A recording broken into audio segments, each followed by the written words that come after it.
प्राणाभी से गुरुकुल के इस न्यू पॉडकास्ट में ऑटिज्म एक आयुर्वेदा साध्य व्याधि में आप सबका पुनः स्वागत है।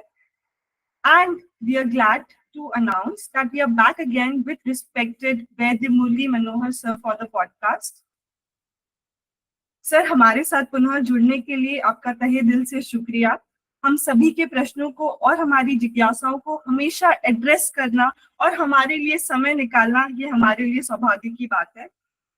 जो लोग प्राणाभी से गुरुकुल के इस पॉडकास्ट से पहले जुड़ चुके हैं वे सर से भली भांति परिचित हैं, पर जो नए हैं मैं उनके लिए बता देना चाहती हूँ कि सर आयुर्वेदा और योग विज्ञान के ज्ञाता हैं, साथ ही सर ज्योतिष शास्त्र विद्या का भी ज्ञान रखते हैं और इनके थ्रू पेशेंट्स को कई सालों से ट्रीट करते हुए आए हैं।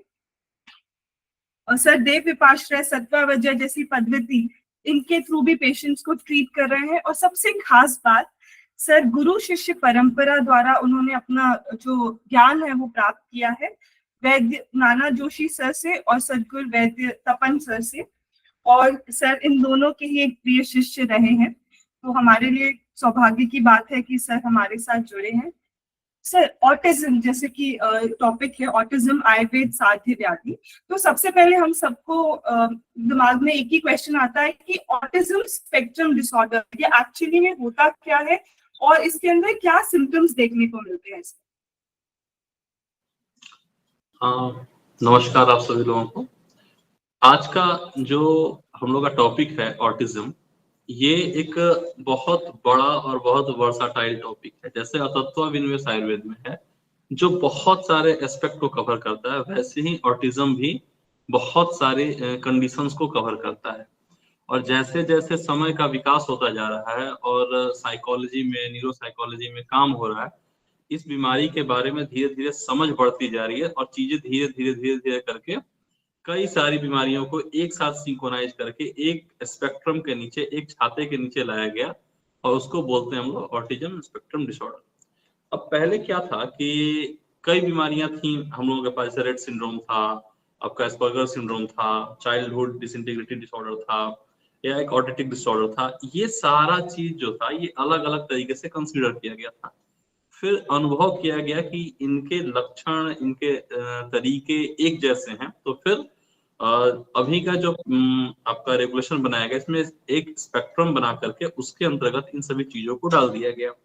अब इसमें जो हमारा पेशेंट है उसको सीजर भी आ सकता है, उसको ऑटिटिक डिसऑर्डर भी हो सकता है, उसको इंटेलिजेंस की कमी भी हो सकती है, और साथ में आपके बाकी जो हम लोगों ने बात की है वो सारे टॉपिक्स आ सकते हैं।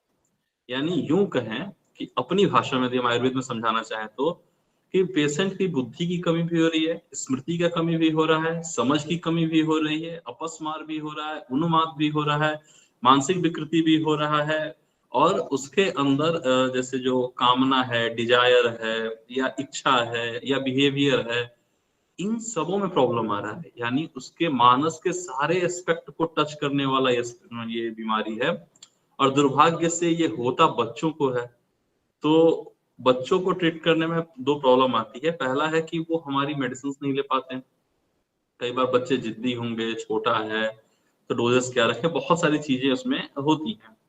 तो ये स्पेक्ट्रम जो हम लोगों ने डिजाइन किया है, या जो मतलब अभी के डेट में डिजाइन किया गया है, इसमें बहुत सारी चीजें एक साथ आती हैं। और जब हम एज अ वैद्य प्रैक्टिस करना स्टार्ट करते हैं तो हमें इसको टुकड़े टुकड़े में समझना होगा। जैसे वो हम लोग पढ़ते हैं ना, एक सूत्र मिलता है कि सारी व्याधि का लक्षण एक साथ प्रकट हो जाए तो व्याधि असाध्य है। वैसे ही ये सारे लक्षण एक साथ नहीं आते, पर बच्चों में या जो पेशेंट है हमारे पास, उसमें किसी में बोलने में दिक्कत आएगा, तो कोई लड़का एक सेंटेंस पकड़ लिया, वो लगातार बोल रहा है। तो इस तरीके के जो बिहेवियर्स हैं उसको हमें समझना होता है। अब रही बात की जो पेशेंट हमारे पास आएंगे उनका लिंगत्व तो क्या होगा। जैसे डिजीज के लिए हम लोग पढ़ते हैं ना कि हेतु, कारण क्या है, फिर लक्षण क्या है, फिर चिकित्सा करेंगे। तो बीमारी के सिम्टम्स को समझना होगा हम लोगों के लिए कि इसको डायग्नोस करने के लिए। और अपने पास सभी वैद्य बैठे हुए हैं, तो वैद्यों के लिए एक खास करके है कि जो हमारे पास बच्चा आएगा या जो पेशेंट हमारे पास आएगा, उसको एक तो आप समझो कि जो सामाजिक समझ है, जो कि चलो छोटा बच्चा है तो मम्मी के साथ, पापा के साथ, भाई के साथ, बहन के साथ, फ्रेंड्स के साथ किस तरीके से रहना चाहिए, ये समझ इन बच्चों में नहीं होता है या कम होता है। अच्छा, अब ये समझ जैसे हम आपको समझते हैं या हम आपसे इत्तेफाक रखते हैं, तो इसका तरीका क्या है? हम आपसे बात करेंगे, आपको देखकर स्माइल करेंगे, पर इन बच्चों में ये सारी चीजों का अभाव रहेगा। जैसे मदर को देख करके, बच्चा छोटा है, 1 महीने, 2 महीने, 3 महीने का है, तो भी मदर को देखकर स्माइल कर देता है, छोटा बच्चा है। जब उसको पापा लाड करने के लिए आते हैं तो उनके साथ खेलता है या हंसता है या स्माइल करता है। पर इन बच्चों में ये सिम्टम्स नहीं रहते, यानी कि बच्चा जो है वो कम्युनिकेट या स्माइल करना, ये सब चीजें इसमें नहीं होती है। बच्चा आई टू आई कांटेक्ट नहीं करेगा, यानी जो एक तरीके से आप समझो कि जो शुक्र क्षय के लक्षण हम लोग पढ़ते हैं, शुक्र क्षय का, जहाँ पे है कि व्यक्ति अपने आप को दुखी, अपने आप को डिप्रेस्ड, क्लांत फील करता है, वैसा ही इस बच्चे में लक्षण आएगा कि बच्चा किसी से नजर नहीं मिला पाएगा, नजर चुरा के बोलेगा, स्पष्ट बात नहीं करेगा, वो लक्षण यहाँ पे दिखते हैं।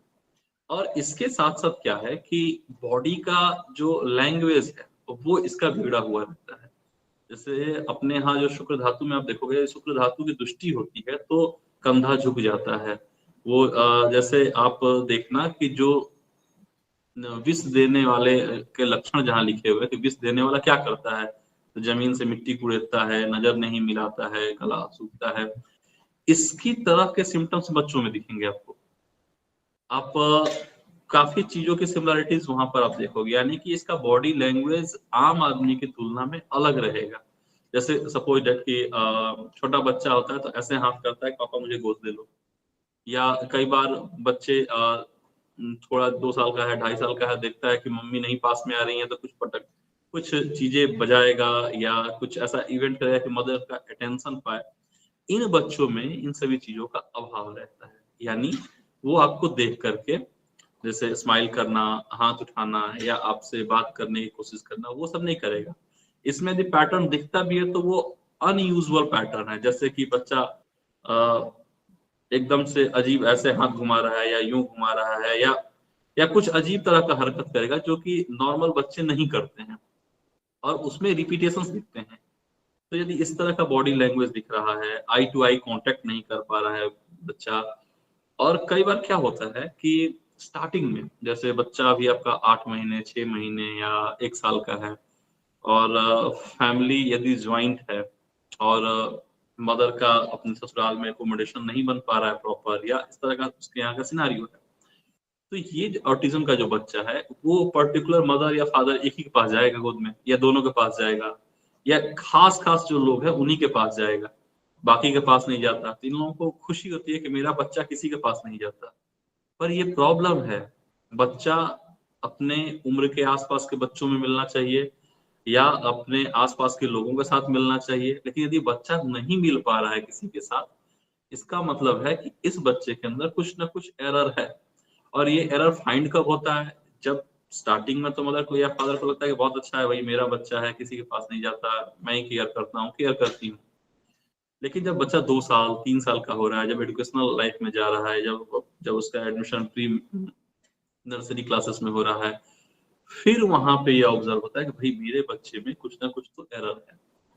क्योंकि देखो, ये अभी जो कुछ हम लोग लक्षण बात कर रहे हैं ये अभी माइल्ड वाले कंडीशन है जो हमें देखने को मिलता है। जैसे किसी को सीजर आ रहा है, झटके आने स्टार्ट हो गए, तो भाई झटका आ रहा तो सब्जेक्टिव है, पर ये जो कंडीशंस हैं, इन कंडीशंस में लोग थोड़ा लेट कर देते हैं, पहुंचते पहुंचते डॉक्टर के पास 2-3 साल का समय उसमें बीत चुका रहता है।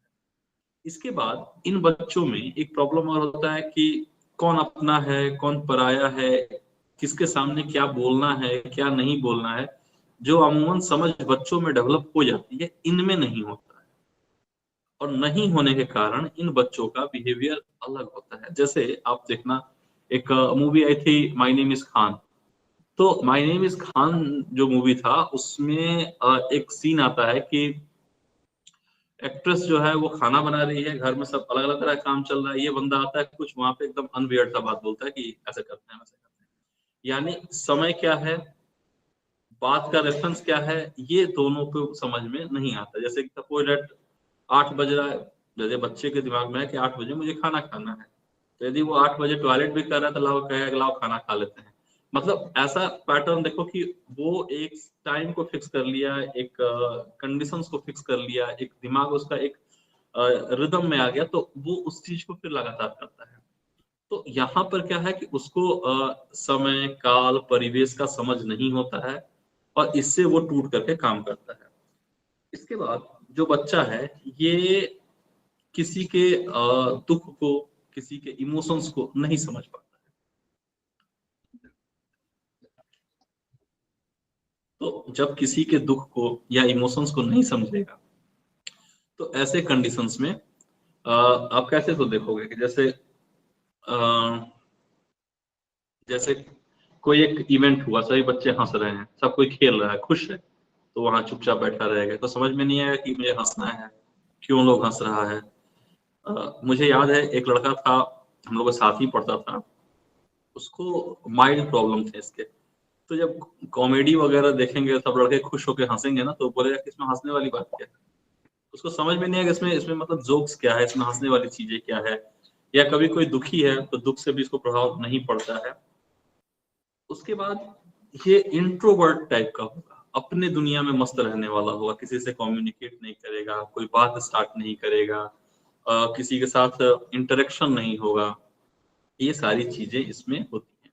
और जैसा कि मैंने पहले बताया कि जैसे कुछ बातें हम लोग बोल के करते हैं, कुछ हमारे एक्सप्रेशंस दिखाते हैं आपको कि मतलब हाँ मैं आपसे बात कर रहा हूँ। जैसे छोटा बच्चा को हम ऐसे हाथ करते हैं तो वो हमारे तरफ बढ़ता है कि गोद में आ जाओ, या किसी को हम लोग ऐसे हाथ देते हैं, टॉफी देते हैं तो टॉफी लेने के लिए आता है। पर ये सब चीजें इस बच्चों में मिस होता है, और इसी के कारण इन बच्चों के अंदर प्रॉब्लम्स आते हैं। इमोशनली किसी से कनेक्ट नहीं कर पाएंगे, दोस्त नहीं बनेंगे, अकेला रहेगा। फिर अब इसके बाद से कुछ सब्जेक्टिव सिम्टम्स भी होते हैं, जैसे कि ये बच्चा कोई एक काम कर रहा है, कोई भी एक काम कर रहा है, तब वो कंटिन्यू करेगा। ठीक है, इसमें कंटिन्यूटी दिखेगी। जैसे सपोज दैट कि कोई एक गाना सुनना पसंद किया, तब वो दिन भर वही गाना सुनेगा, परमानेंटली वही गाना सुनता रहेगा। और ये प्रॉब्लम उसमें, क्वेश्चंस आप लोग लास्ट में पूछ लें, सबको मौका मिलेगा। तो इसमें क्या है कि बच्चा जो है वो आपका एक ही तरह का काम, एक ही तरह का गाना, या एक घड़ी है तो घड़ी की तरफ देख रहा है, टीवी है तो टीवी की तरफ देख रहा है, या कोई खिड़की है तो खिड़की से बाहर देख रहा है, तो कंटिन्यू देख रहा है। शुरू शुरू में आपको लगेगा कि ठीक है कंसंट्रेशन है, बट बाद में लगेगा इतना ज्यादा कंसंट्रेशन कि उसके बगल में कोई गिर गया, कुछ इवेंट हो गया, फिर भी उसका ध्यान वहां से नहीं हटा, जहां फोकस्ड है वहां फोकस्ड है। तो ये प्रॉब्लम उसमें आता है कि कई बार क्या होता है कि जैसे घर में बच्चे के पास कोई बहुत जोर जोर से चिल्ला के बोल रहा है कि सुनो सुनो सुनो, बच्चा सुन ही नहीं रहा है। अब घर वालों को डाउट लगता है कि ऐसा कान तो नहीं खराब है, भागे ईएनटी के पास, वहां टेस्ट करवा रहे हैं, कान सही आ रहा है। यानी हम लोग जो पढ़ते हैं ना कि इंद्रियों का अति योग, हीन योग, मिथ्या योग। तो मिथ्या योग में क्या है कि कभी प्रॉपर काम करेगा, कभी फॉल्स रीडिंग लेगा। तो ये सारी चीजें इन बच्चों में आपको देखने को मिलेगी। कई बार बच्चा जैसे होता है, उसको घर है, घर में सिरन होने से जो दीवारों में जो पपड़ियां निकलती हैं, उसमें उसको रस दिखेगा आदमी। इस तरह की चीजें भी वो बच्चे अपने मन में कल्पना कर लेते हैं, और फिर उसमें वो खो जाएंगे, और उनको किसी की जरूरत नहीं होती। साथ ही साथ यदि वो खेल रहे हैं तो खेलने में उनका पैटर्न भी अलग रहेगा। जैसे एक पर एक गाड़ी सजा देना, एक पर सारा सामान इकट्ठा कर लेना। यानी कि इन शॉर्ट बोला जाए तो संग्रह की प्रवृत्ति जो होती है, सब चीजों को अपने पास करके रखने की जो प्रवृत्ति उनके मानस में डेवलप होती है, वो प्रॉब्लम जाकर बाद में सब्जेक्टिवली बॉडी पर भी आता है। तो उसको कॉन्स्टिपेशन हो जाएगा, उसको स्वेटिंग कम होगा, उसको ड्राई कफ की प्रॉब्लम ज्यादा बनेगी। यानी बॉडी से जो चीजें बाहर निकलनी चाहिए, जैसे मूत्र है, पुरुष है, स्वेद है, ये सब चीजें भी उसके सबकॉन्शियस माइंड में इस तरीके से ट्रिगर होता है कि ये सारी चीजें भी वो नहीं मतलब एक्सक्रीट करता है, और वो उसके साथ बना रहता है। और ये सारा कंडीशंस देखने के बाद और कुछ बेसिक इन्वेस्टिगेशंस कराने पड़ते हैं। जैसे कि कई बार ऐसा होता है कि कोई फंक्शनल ब्रेन में प्रॉब्लम तो नहीं आ रहा है, कोई ब्रेन का कोई प्रॉपर जैसे ग्रे मैटर कम तो नहीं हो रहा है, ये सब चीजों के लिए एमआरआई वगैरह करा करके देखा जाता है। यानी कि फंक्शनल और पेशेंट का साइकिक बिहेवियर, दोनों को जब प्रॉपर तरीके से ऑब्जर्व किया जाता है तो हम ये समझ पाते हैं कि ये इसको ऑटिज्म की प्रॉब्लम बन रही है और ये स्पेक्ट्रम में पेशेंट कहाँ लाई कर रहा है, एकदम माइल्ड है, मॉडरेट है, सीवियर है, और एसोसिएट सिम्टम्स क्या क्या है, क्या अपस्मार का प्रॉब्लम है, क्या उन्माद का बिहेवियर का प्रॉब्लम है। ये सारी चीजें जब हम लोग देखते हैं तो हम लोग इस बीमारी को समझ पाते हैं और इसको हम लोग ट्रीट कर पाते हैं। ठीक है जी सर। सर आपने ऑलमोस्ट जितने भी सिम्टम्स बताए कहीं ना कहीं मानस व्याधि से कोरिलेट करते हैं, तो इसको हम लोग ब्रॉडली मानस व्याधि के अंदर क्लासिफाई कर सकते हैं कि नहीं? चलो। देखिए ये बीमारी मानस की है पर ये मनोदैहिक व्याधि है। यदि 70% मन है तो 30% बॉडी भी इन्वॉल्व होता है। तो यदि आप MRI वगैरह कराओगे या देखोगे तो उसमें आपको पेशेंट के अंदर एट्रोफी दिख सकती है, ग्रे मैटर की कमी दिख सकती है, इस तरह की चीजें भी दिखती हैं। और कई बार ये सारी चीजें ठीक होने के बाद भी फंक्शनल ही प्रॉब्लम रहता है। तो दोनों ही कंडीशंस को हमें समझना होता है और फिर उसका ट्रीटमेंट स्टार्ट करना होता है। और सर जितने भी आपने सिम्टम्स बताए वो 2 या 3 साल के बच्चों में ऑब्जर्व ज्यादा किए जा सकते हैं। अगर उसके पहले हमें समझना है कि बच्चे को ऑटिज्म तो नहीं है, तो क्या कोई क्राइटेरिया है कि हम लोग समझ इनिशियल स्टेजेस में 2-3 महीने का बच्चा है, 4 महीने का बच्चा है, कोई ऐसे देखिए कुछ तो ऐसे लक्षण हैं जो उम्र के साथ आते हैं। जैसे छोटा बच्चा है 2-3 महीने का भी, जब मदर फीड कराने आई तो बच्चा मदर के साथ स्माइल करना, मदर से आंखें मिलाना, एक इस तरह का बिहेवियर, मदर जब बच्चे से प्यार से बात कर रही है, उसको गोद में खिला रही है, तो बच्चा कम से कम आंख से आंख मिलाकर इंटरेक्ट तो करता है। तो ये चीजें हैं। उसके बाद से एक मदर का स्मेल, मदर की खनक, मदर से बच्चे का इंटरेक्शन इस तरीके से होता है। बट इन बच्चों में वो चीजें नहीं रहती। माँ कुछ भी बोल रही है, माँ कुछ भी कर रही है, बच्चा अपनी दुनिया में मशगूल है। तो ये वहां पर आपको दिखेगा। और 8-9 महीने के आसपास का जो समय होता है तो उसमें ये चीजें प्रॉपर दिखने लगती है कि ये बच्चा रिएक्ट नहीं कर रहा है, रिस्पॉन्ड नहीं कर रहा है। कई बार बच्चों के कंट्रोल एंड कोऑर्डिनेशन का जो इशू रहता है, बच्चा चल नहीं पा रहा है प्रॉपर, बच्चा बोल नहीं पाता है, जो कई बार तुतला बोलना, कई बार बिल्कुल ही ना बोल पाना, ये सारे लक्षण वहां पे दिखने लगते हैं। और तब मदर या फादर को या जो भी पेशेंट है उसको कुछ ना कुछ तो एबनॉर्मलिटी फील होने लगती है या कुछ तो इसको इशू है। अब प्रॉब्लम ये होता है कि कई बार लोग पीडियाट्रिशियन के पास, कभी न्यूरो पीडियाट्रिशियन के पास, कभी न्यूरोलॉजिस्ट के पास, या अलग अलग पद्धति, अलग अलग ट्रीटमेंट सब कुछ लोग कराते हैं। और कई बार लेट से और कई बार समय से भी ये प्रॉब्लम आ जाते हैं। ठीक है, थैंक यू सर। जितने भी वैद्य अपने क्वेश्चंस पुट कर रहे हैं, एक प्रॉपर सेशन रहेगा क्वेश्चन आंसर राउंड के लिए, तो आप लास्ट तक बने रहें ताकि आपकी सारी क्वेरीज सर एड्रेस कर पाए। Sir moving on to the next question, जैसे हर व्याधि में उसके निदान बहुत इंपॉर्टेंट होते हैं। अगर हमें ट्रीटमेंट भी करना है तो हम कहते हैं निदान परिवर्जन करें। तो इस पर्टिकुलर डिजीज के लिए हम क्या निदान एक्चुअली में स्पेसिफिकली एड्रेस कर सकते हैं सर, इसी डिजीज में होंगे वो निदान? देखिए ऑटिज्म का जहां तक अभी जो रिसर्च वगैरह होना स्टार्ट हुआ या कुछ चीजें ऐसी निकल करके आई कि जो आयुर्वेद का दूषी विष का कॉन्सेप्ट है, यानी कि बैड खराब तरह की ईटिंग। जैसे बच्चा आजकल जन्म हो रहा है तो मदर को दूध नहीं हो रहा है, मदर को दूध नहीं होने के कारण बाहर से फिर उनको सप्लीमेंट के तौर पे बच्चों को दूध दिया जाता है। अब उस दूध में जो प्रिजर्वेटिव पाया जा रहा है, जो प्रोटीन्स उसमें पाए जाते हैं, वो बच्चों में ऑटिज्म डेवलप करते हैं। वैक्सीनेशन अपने आप में एक कॉज भी आया है, लेकिन वैक्सीनेशन का ऐसा है कि अभी तक हायर अथॉरिटी द्वारा स्वीकार नहीं किया गया है, बट देखा गया है, वो चीजें दिखती हैं। जैसे किसी भी सर्जन के द्वारा आज तक नहीं कहा गया है कि एनेस्थीसिया देने के बाद बैक पेन बनता है और प्रोलॉन्ग रहता है, वो नहीं मानते हैं। लेकिन कई बार देखा गया है कि एनेस्थीसिया स्पाइन में लगा तो फिर वो पेशेंट को 5-5, 7 साल, 10-10 साल तक पेन बना रहता है। तो ये है। उसके बाद से जेनेटिकल फैक्टर है। इसके बाद बाकी न्यूट्रिशन, जब जिस समय प्रेगनेंसी थी उस समय मदर का इन्वायरमेंट कैसा था, उनका मेंटल हेल्थ कैसा था, ये सारी चीजें मिलकर के एक कंडीशन डेवलप करता है जो ऑटिज्म को स्टार्ट करता है। और एक समझो आप, जो अपने यहाँ उन्माद चिकित्सा में हम लोग जाके पढ़ते हैं, अपस्मार में पढ़ते हैं कि परुषित अन्न से, जूठा अन्न से, का जो सेवन करना है या बासी अन्न का सेवन करना है, ये सभी कहीं ना कहीं हार्म करते हैं।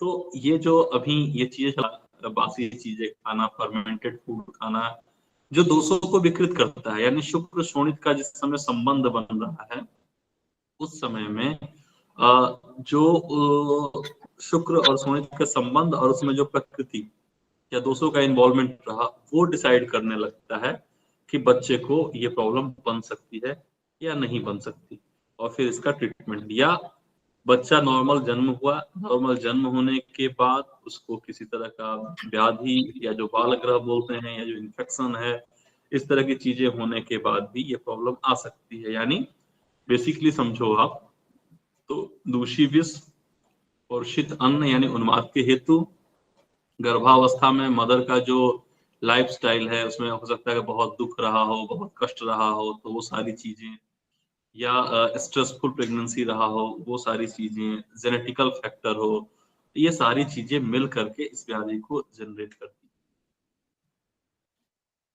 Okay sir. सो आयुर्वेद में अगर ऑटिज्म को कोरिलेट करना है तो हम आयुर्वेद में कैसे समझें ऑटिज्म? हाँ, आयुर्वेद में आपको ऑटिज्म को यदि समझना है तो जैसा आयुर्वेद में बताया कि बीमारी के नाम का कोई महत्व तो होता नहीं है। दोषों का और धातु और मल, इन सबों का समूर्छना और इनकी स्थिति को देख करके आपको चिकित्सा में प्रयोग करना होता है। तो इन बीमारियों में जब बच्चे हम लोगों के पास आते हैं तो इनके क्या लक्षण आ रहे हैं, लक्षण को जैसे हम लोगों ने बेसिकली कैटेगराइज किया था, हम लोग कुछ उसके बेसिक लक्षण लिए थे, लेकिन इन लक्षणों में भी आपको वात पित्त कफ को समझना होता है कि भैया ये जो कंडीशन है वो किस तरह का है। जैसे उदाहरण के तौर पे बच्चा है, बहुत चिड़चिड़ा है, बहुत रो रहा है, किसी की बात नहीं सुन रहा है, अपनी दुनिया में मस्त है, कोई हल्का भी स्पर्श कर दिया तो एकदम से एग्रेसिव हो गया, वो बात की तरफ जा रहा है, तो वहां भी हमको अपने ट्रीटमेंट को वात पित्त कफ के फ्रेम में सेट कर देना होता है और तब ट्रीटमेंट स्टार्ट करना है। और जैसा कि हम लोग देखते हैं कि क्रियंता शीर्षीय है, क्रियंता सिद्धि शीर्षीय अध्याय, इन सभी अध्यायों में जो ट्रीटमेंट बताए गए हुए हैं हमारे जो वृक्क के लिए, बस्ती के लिए, हृदय के लिए या मस्तिष्क के लिए जो ट्रीटमेंट बताए गए हैं, वो सारे फैक्टर भी इसमें होते हैं। यानी कि प्रेगनेंसी के दरमियान मदर को हैवी कॉन्स्टिपेशन है, हैवी उदावर्त बन रहा है, या उसका दूध डिस्टर्ब हो गया है और दूध का शोधन प्रॉपर नहीं हुआ, तो बच्चों में उदावर्त के लक्षण आते हैं और फिर वो कंडीशन डेवलप करता है वहां पर जो मानस विकार जनरेट करते हैं। तो हमारा समझ ऐसे होना चाहिए जैसे वो समझो कि जैसे हम एक बीमारी, हमारे पास ऑटिज्म या कुछ भी आ रहा है तो हमें हर एक एंगल से देखना है, अग्नि देख लेना है, दोष देख लेना है, धातु देख लेना है, उनका फैमिली हिस्ट्री देख लेना है, उनके सारे कंडीशन देखना है और इन सब चीजों को मिला करके चलना है। पर मेरे अनुभव में प्रेगनेंसी के दरमियान यदि हस्बैंड वाइफ का लाइफस्टाइल अच्छा नहीं रहा, कलेश ज्यादा हुआ उन लोगों के, या स्ट्रेसफुल प्रेगनेंसी बनी रही, या बहुत ज्यादा ड्रग्ड किया गया प्रेगनेंसी के लिए, बहुत सारे हार्मोन्स के यूज किए गए प्रेगनेंसी के लिए, तो ये बीमारी उसमें आती है और अपना स्वरूप ले लेती है। तो ये ध्यान रखना है और फिर दैव एक अपना फैक्टर है, इस पर ध्यान देना चाहिए। Okay sir. और सर जैसे हम हर पॉडकास्ट में डिस्कस करते हैं कि फाइनली क्या ये आयुर्वेद से क्योरेबल है, क्योंकि पॉडकास्ट का टॉपिक ये साध्य है, तो अगर हमें आयुर्वेद से इसका ट्रीटमेंट करना है तो क्या लाइन ऑफ ट्रीटमेंट है सर ऑटिज्म का? देखिए, इसमें दो बातें ध्यान रखनी है। पहला ध्यान रखना है कि व्याधि का स्वभाव ही याप्य है, ठीक है। अब आयुर्वेद से हमें ट्रीटमेंट करना है और हमें ऐसा जीवन देना है कि वो व्यक्ति नॉर्मल स्कूल में पढ़े, नॉर्मल समाज में रहे और अपने जीवन को ठीक तरीके से चला पाए। तो इसके लिए अब वैद्य को और उसके मदर फादर को कमर कसना होगा। और इसकी ट्रीटमेंट ऐसा नहीं है कि 15 दिन, 20 दिन, महीने दिन या 2 महीने में आपको रिजल्ट आने वाला है। ये धीरे धीरे विकास यात्रा है, यानी आपको 2 साल भी लग सकता है समय, 5 साल भी लग सकता है और इससे ज्यादा भी समय लग सकता है ऑटिज्म को के बच्चे को नॉर्मल बच्चों के साथ मैच कराने में। इसके बाद इनका मैच यदि हो जाता है तो भी मेरा ऐसा मानना है कि वाततापिक रसायन के तौर पर इनको मेद्य औषधियों की जरूरत हमेशा बनती है। पर हाँ, इतना तो जरूर है कि इन बच्चों को आप इस फ्रेम में आप ला सकते हो, नॉर्मल बच्चों के साथ इनको आप रख सकते हो ये स्थिति बन जाती है। यदि बहुत एक्सट्रीम, बहुत एकदम दैव दुर्भाग्य साथ में खड़ा है तो फिर तो अलग बात है, नहीं तो जनरली बच्चे जो हैं वो आपके आयुर्वेदिक ट्रीटमेंट के बाद 2-3 साल के अंदर नॉर्मल बच्चों के जैसे होने लगते हैं। और इसमें उनके आसपास की सोसाइटी, मदर फादर का रोल, आयुर्वेदिक दवाइयों का रोल और साथ लगे रहने का जो परसिवरेंस है ना, उसकी जरूरत पड़ती है। तो ये साध्य होता है, ये काफी हद तक क्योर हो जाता है, उसमें कोई दिक्कत नहीं पड़ती। सर, जैसा आप डिस्कस कर रहे थे निदान के बारे में, तो क्या इसमें कर्मज एक फैक्टर हो सकता है निदान में? देखिए, स्वास्थ्य जो है वो आत्मज भाव है, ठीक है। तो पूर्व के कर्म, जो पूर्व व्याधि, जैसे वो बोला गया दैव चिकित्सा में ना कि पूर्व जन्म कृतम पापम व्याधि रूप है, तो वो भी एक फैक्टर है। शुक्र शोणित का संबंध होते समय जो जेनेटिकल एरर आ गया, वो भी एक कारण है।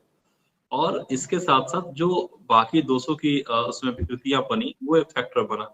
तो ये सारे फैक्टर जो आपके एक साथ मिलते हैं, कई बार सारे एक साथ एक ही व्यक्ति में मिल जाएंगे, यानी उनका दैव भी खराब है, उनका आपका जेनेटिकल एरर भी आ रहा है और ये सब चीजें बनी हुई हैं, तो वो केसेस थोड़े कठिन हो जाते हैं। पर लगे रहने से हर केसेस में आपको बहुत अच्छे रिजल्ट्स आएंगे। लेकिन इसमें आयुर्वेद का आपको हॉलिस्टिक अप्रोच चाहिए। केवल युक्ति व्यापार से नहीं ठीक कर सकता, केवल पंचकर्म नहीं ठीक कर सकता, इसमें आपको सारी चीजें लेकर चलनी होंगी, तब ये बच्चा आपका नॉर्मल हो पाता है। सर, आपने बहुत अच्छी बात की कि होलिस्टिक अप्रोच होना चाहिए, तो उसमें फिर एक देव विपाश्रय का भी एंगल आ जाता है। तो क्या इस डिजीज में स्पेसिफिकली देव विपाश्रय का इफेक्ट देखने को मिल सकता है? अब बिल्कुल मिलता है। अब देखो, आप जैसे हम लोग बालग्रह चैप्टर निकालते हैं, वहां लक्षण दिए हुए हैं, शकुनी के ये लक्षण, इसके ये लक्षण, उसके वो लक्षण। कई बार क्या होता है कि इन चैप्टर्स को हम लोग केवल एग्जाम पास करने के लिए, या यदि पीजी का एग्जाम नहीं होता आयुर्वेद जगत में, तो शायद इन चैप्टर्स को लोग पढ़ता भी नहीं। दुर्भाग्य से क्वेश्चन वहां से बनते हैं, इसलिए लोग याद करता है। तो उनके लक्षण भी हमें देख लेने होते हैं कि क्या उनसे किसी से मैच तो नहीं कर रहा। और दैव का फैक्टर तो इसमें 100% रहता है, बिना मंत्र चिकित्सा के। जैसे चंद्रमा मनसो जात कहा गया है कि मन का संबंध चंद्रमा से है, चंद्रमा का संबंध औषधियों से है, और चंद्रमा जो है मस्तिष्क का कारक है, और चंद्रमा का द्रव्य क्या है, औषधि है, पलाश। तो पलाश धारण करने से मेधा की वृद्धि होती है। अब जो बच्चों का स्मृति नाश हो गया है, या ऑटिज्म का पेशेंट है, या कोई भी ऐसा डिजीज जिसमें कि उसका मन विकृत हो रहा है, तो उस बच्चे को पलाश का जो मूल है या पलाश का जो डंठल है, ये धारण करने के लिए देना चाहिए, या फिर उसके बॉडी पे उसको बांधना चाहिए, यानी स्पर्श कराना चाहिए। प्रभाव गुण से वो अपना काम करता है, और हर सोमवार के बाद उसको बदल देना चाहिए। इस तरीके से कराने पर भी उसके रिजल्ट्स आने लगते हैं। फिर आप देखना, एक वो है अस्वस्थ जो पेड़ है, यानी पीपल का जो पेड़ है, उसमें बोला गया है कि अग्नि का वास है। और पीपल के पत्ते को एक पत्तल बनाओ, एक थाली बनाओ, और उस पर गरम चावल, दाल, घी वगैरह खिलाने पर भी मेधा का वृद्धि होता है। तो ये जो एस्पेक्ट है, आपको रविवार को कराना है, ऐसे कराना है, ये कराने से रिजल्ट बहुत फास्ट हो जाते हैं और इसके फायदे होते हैं। और इसके साथ साथ जैसे देव का पार्ट हम लोग कर रहे हैं, मंत्र चिकित्सा कर रहे हैं, ये सब चीजें हो रही हैं। अब जैसे आपको उदाहरण देते हैं, आप समझो गोविंदा एक हीरो है, आप सभी लोग जानते हैं। गोविंदा का प्रॉपर इंटरव्यू है रजत शर्मा के शो में, आप देखना, आप लोग जाकर। बोलता है कि उसको सीजर की प्रॉब्लम थी, तो उसे बहुत दिक्कत हो रही थी, तो फिर उसने गायत्री उपासना किया और उसको प्रॉब्लम ठीक हो गया। उसने कई मंचों पर जाकर के अपने आप को ये बातें उसने बोली है, आप लोग यूट्यूब पर सर्च कर सकते हैं, सबके पास अवेलेबल। यानी कि मंत्र का भी रिजल्ट है, 100% रिजल्ट है। और इसके साथ साथ हम चूंकि एज अ काय चिकित्सक बैठते हैं, तो हमें अग्नि पर भी ध्यान देना है। अब मॉडर्न का डाइजेशन अलग चलता है, उनका है कि पेंटोप्राजोल दे दो बस ठीक, एक एंजाइम दे दो, प्रोबायोटिक प्रीबायोटिक, ऐसा चलता है। बट आयुर्वेद का है कि नहीं भैया, हमारा जो अग्नि है वो वहां पे समान वायु है, वहां पे पित्त धरा कला है, पित्त धरा कला के पास मतलब मज्जा धरा कला वहां पे। मज्जा मतलब कि ब्रेन के टिश्यूज कहाँ बनते हैं, तो हमारे ग्रहणी में बनते हैं। आप उस मैकेनिज्म को समझो। अब ग्रहणी को यदि हम ठीक कर रहे हैं, तो ब्रेन का पोषण ठीक हो रहा है, यानी हमें अग्नि की भी चिकित्सा वहां पर करनी है। और आपको वहां पे पित्त धारा कला ठीक करना होगा, मज्जा धारा कला ठीक करना होगा, रक्त धातु को ठीक करना होगा। ये सारा आप यदि काम करते हो और बार बार वहां पे आप औषधियों का प्रयोग करके जो मानस पर एक्ट करने वाली दवाइयां हैं, जो उसके लक्षणों को मैच कर रहा है, वो सब कुछ देने के बाद इस बीमारी को आप ठीक कर सकते हो। ना केवल दैव के भरोसे छोड़ना है, ना केवल युक्ति के भरोसे छोड़ना है, इसमें प्रॉपर हॉलिस्टिक यदि अप्रोच आप लोगे तो ये बीमारी ठीक होती है। एक के भरोसे नहीं ठीक हो पाता है। ठीक है। फिर आपने अग्नि की बात की और हमने भी सुना है कि सारी जो डिजीजेस होती है वो मंद अग्नि के थ्रू ही होती है। एक out of the context question है एक वैद्य का कि अगर गॉल ब्लैडर स्टोन हुआ है किसी को और वो ट्रीट करना है तो उसमें अग्नि का क्या रोल है और हम एक्चुअली में उसको कैसे ट्रीट कर सकते हैं सर? ओके, थोड़ा सा मैं पहले अभी ऑटिज्म की अग्नि पे बात करता हूँ, फिर मैं गॉल ब्लैडर पे चलता हूँ। तो अभी क्या है कि जो पेशेंट हमारे पास ऑटिज्म का आया बच्चा, इसके अग्नि को ठीक करना है। तो अग्नि को ठीक करने के लिए अग्निधारा कला पे हम काम कर रहे हैं, मज्जाधारा कला पे काम कर रहे हैं, रक्त धातु पर काम कर रहे हैं, ये सब तो हम लोग करेंगे चिकित्सा में। अब आप समझो कि उसके आहार का एक बड़ा पोर्शन है कि आहार कैसा देना है। तो इसमें पेशेंट को हमेशा हमें सात्विक आहार देना होता है। सात्विक क्यों देना है?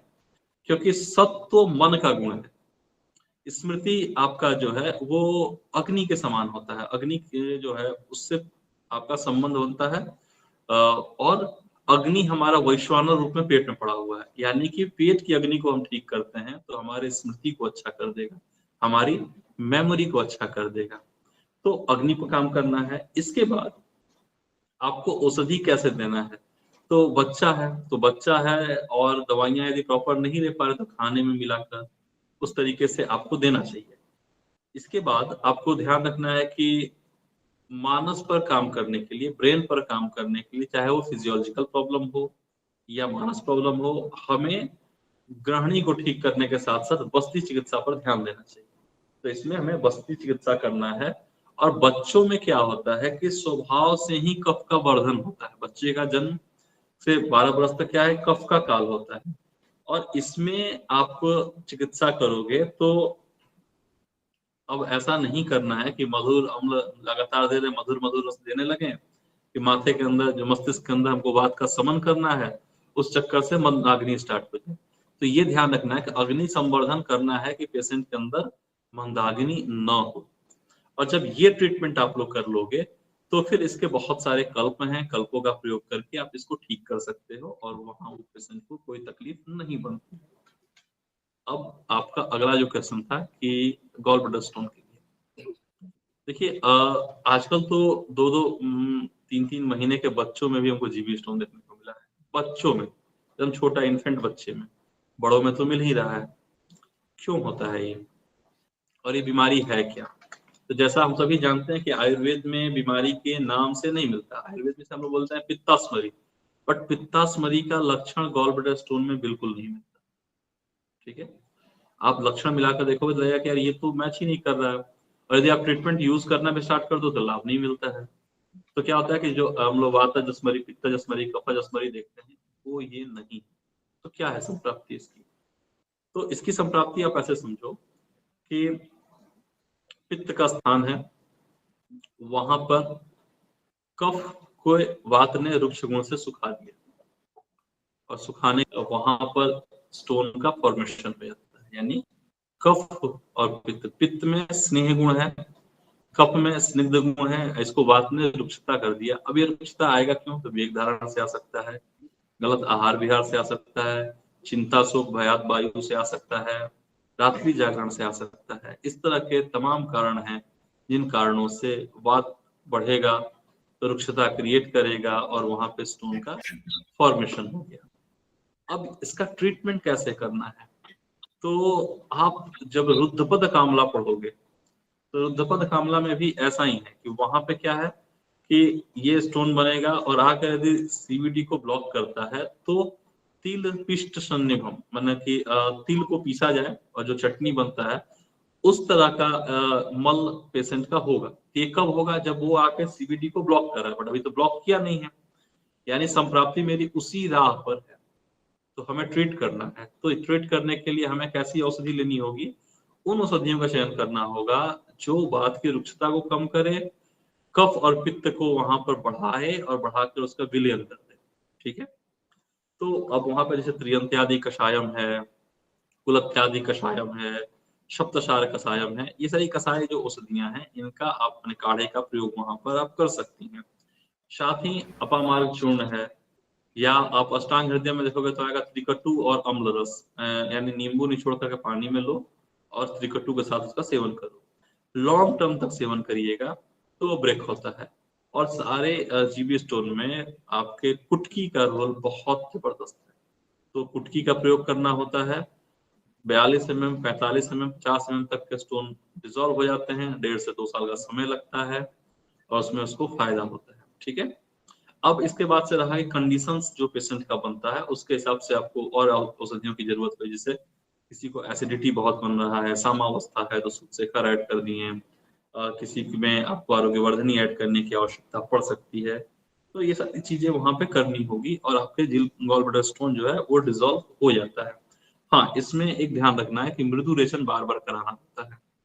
और कई बार क्या होता है कि जैसे गॉल ब्लैडर स्टोन लंबे समय तक पड़ता है तो वो कैंसरस होने के भी चांसेस बनते हैं कि वो कैंसरस ना हो जाए।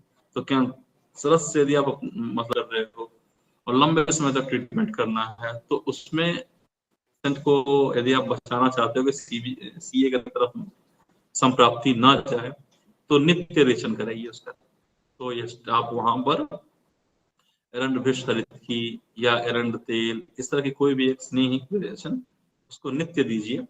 और कुटकी चुकी पड़ा हुआ है तो वो पित्त का रेचन ऑलरेडी करता रहता है, तो ऐसी स्थिति में उसको कैंसर की प्रॉब्लम नहीं बनेगी और ये चला जाएगा। जिस समय पेशेंट को बहुत ज्यादा दर्द बन गया, एकदम एक्सट्रीम कंडीशन है कि पेन बहुत ज्यादा हो रहा है, तो वैसे केसेस में स्वर्ण सूत शेखर, ताम्र भस्म, इन दोनों को योग करके दीजिए। मधु के साथ दे सकती हैं, करेले के सरस के साथ दे सकती हैं। और स्टोन बहुत बड़ा है तो वहां पे आप ताल मखाना जिसको बोलते हैं, कोकिलाक्ष, इसका छार, पत्तिकर, कुटकी, अमलतास, इन सबों के साथ मिलाकर आप दोगे तो वो वहां पर पेन को 2 से 3 दिनों में कम कर देगा। इसके बाद आप जलों का उच्चारण करें, जहां पर आपका जीफी स्टर्नम के नीचे या आपका लीवर वाले एरिया में आप जलों का उच्चारण करें। इससे पेशेंट का सिम्टम्स चला जाता है। पेशेंट जब एसिम्प्टोमेटिक हो जाएगा तो आपको ट्रीटमेंट स्टार्ट करना है और इस तरीके से ही आपको ट्रीटमेंट कंटिन्यू देना होगा, उससे पेशेंट को फायदा हो जाता है। आपका शायद कैमरा ऑफ हो गया। जी सर बोला जाए।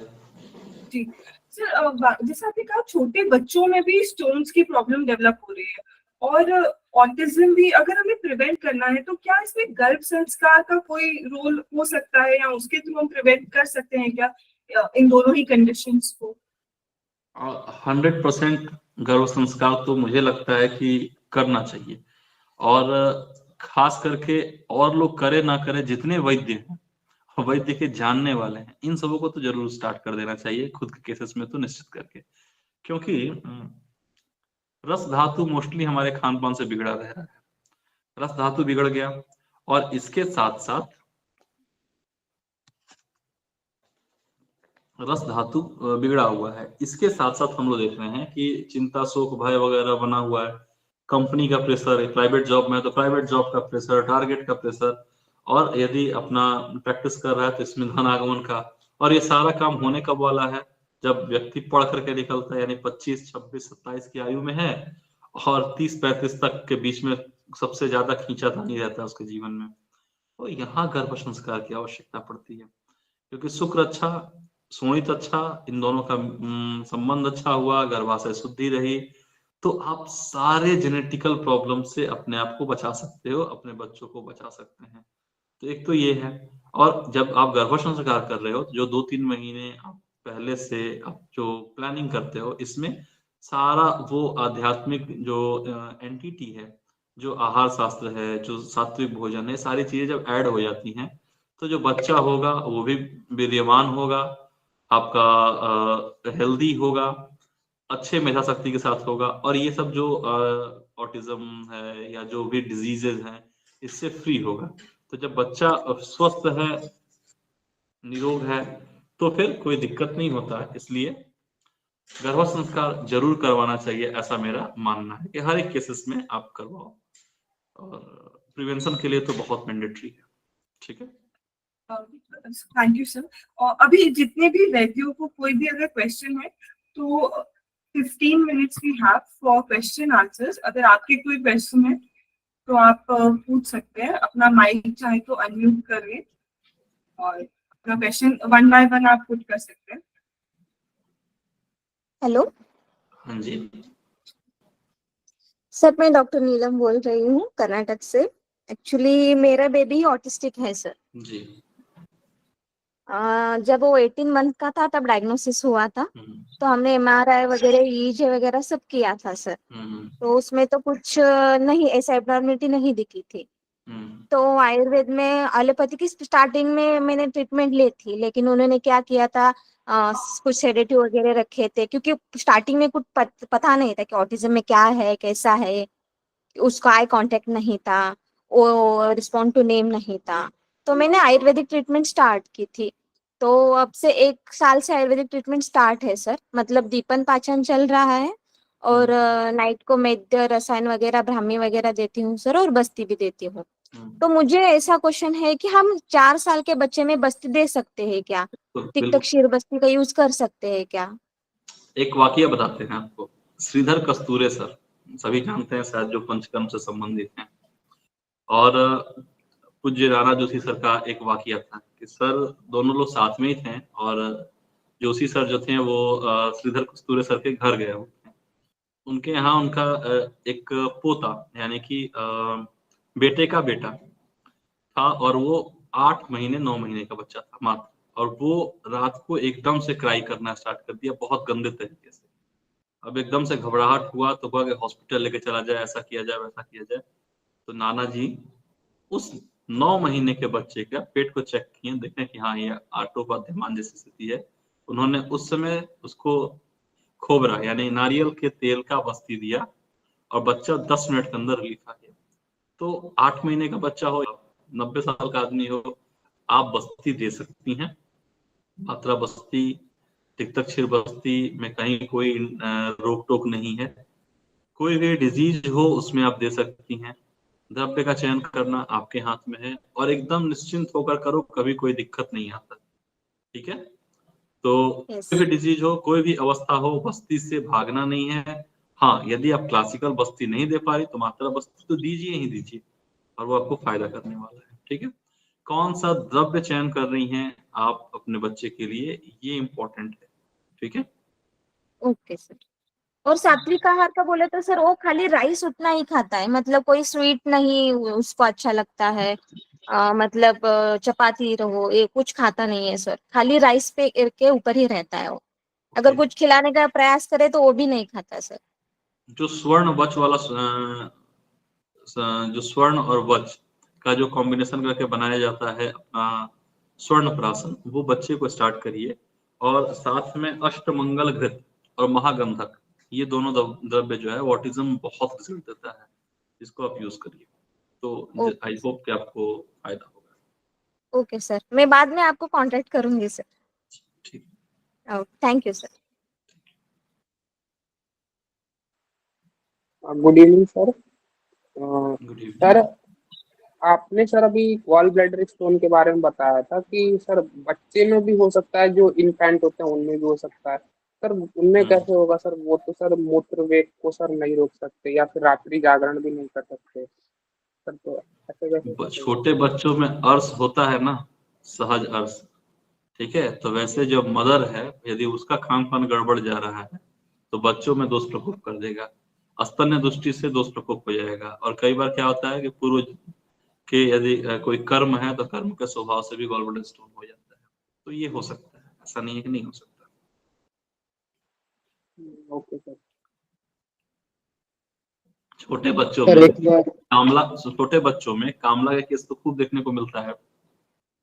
अब बताओ वो बच्चा कौन सा तिक्त और कटु और विदाही अन्न का सेवन करता है? माँ का दूध पीने वाला बच्चा जन्म हुए 5 दिन नहीं हुआ उसको बिलिरुबिन उसका बढ़ गया, उसका रिपोर्ट सब एबनॉर्मल हो गए, उसको पीलिया या जॉन्डिस या इस तरह के प्रॉब्लम देखने को मिलते हैं। तो ये कंडीशन वहां पे आपको आ सकता है। ये नहीं सोचना कि सिर्फ एक ही यही हेतु है। ओके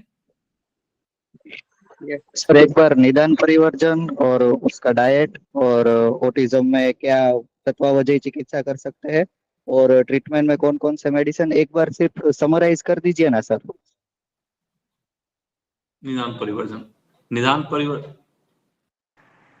परिवर्जन के लिए सबसे पहला है प्रेगनेंसी से पूर्व। ठीक है, यदि घर में इस तरह की हिस्ट्री दिख रही है कि हाँ ऑटिज्म दिख रहा है तो, या नहीं दिखे तो प्रजा स्थापन के पूर्व पंचकर्म शोधन होना चाहिए, बीज शुद्धि होना चाहिए और गर्भाधान होना चाहिए।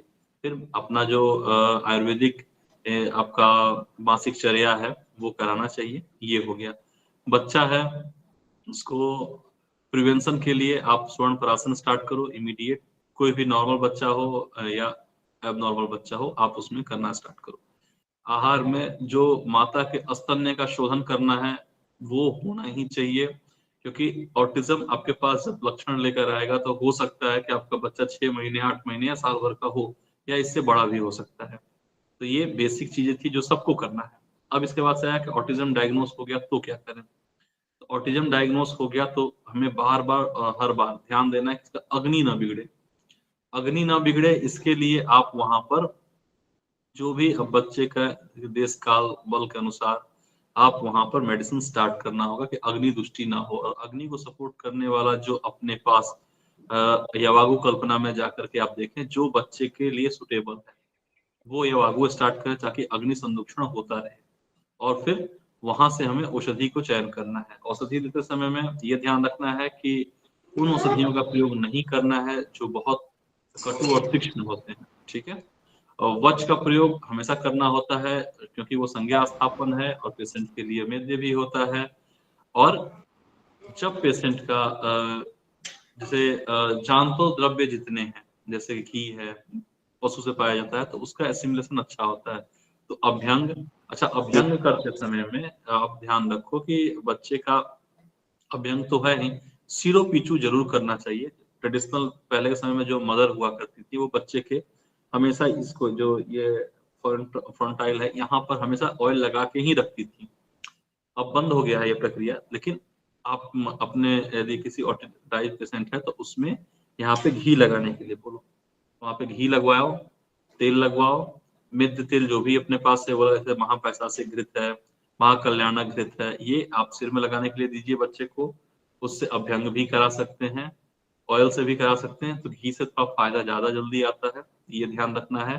फिर मेडिकेशंस की बात आती है तो मेडिकेशंस में जैसा अवस्था रहा, आम का पाचन करना, अग्नि संरक्षण करना, ये सारी स्थिति आप लोग जानते हैं। डिटेल में कभी मौका मिले तो हम लोग बात करेंगे।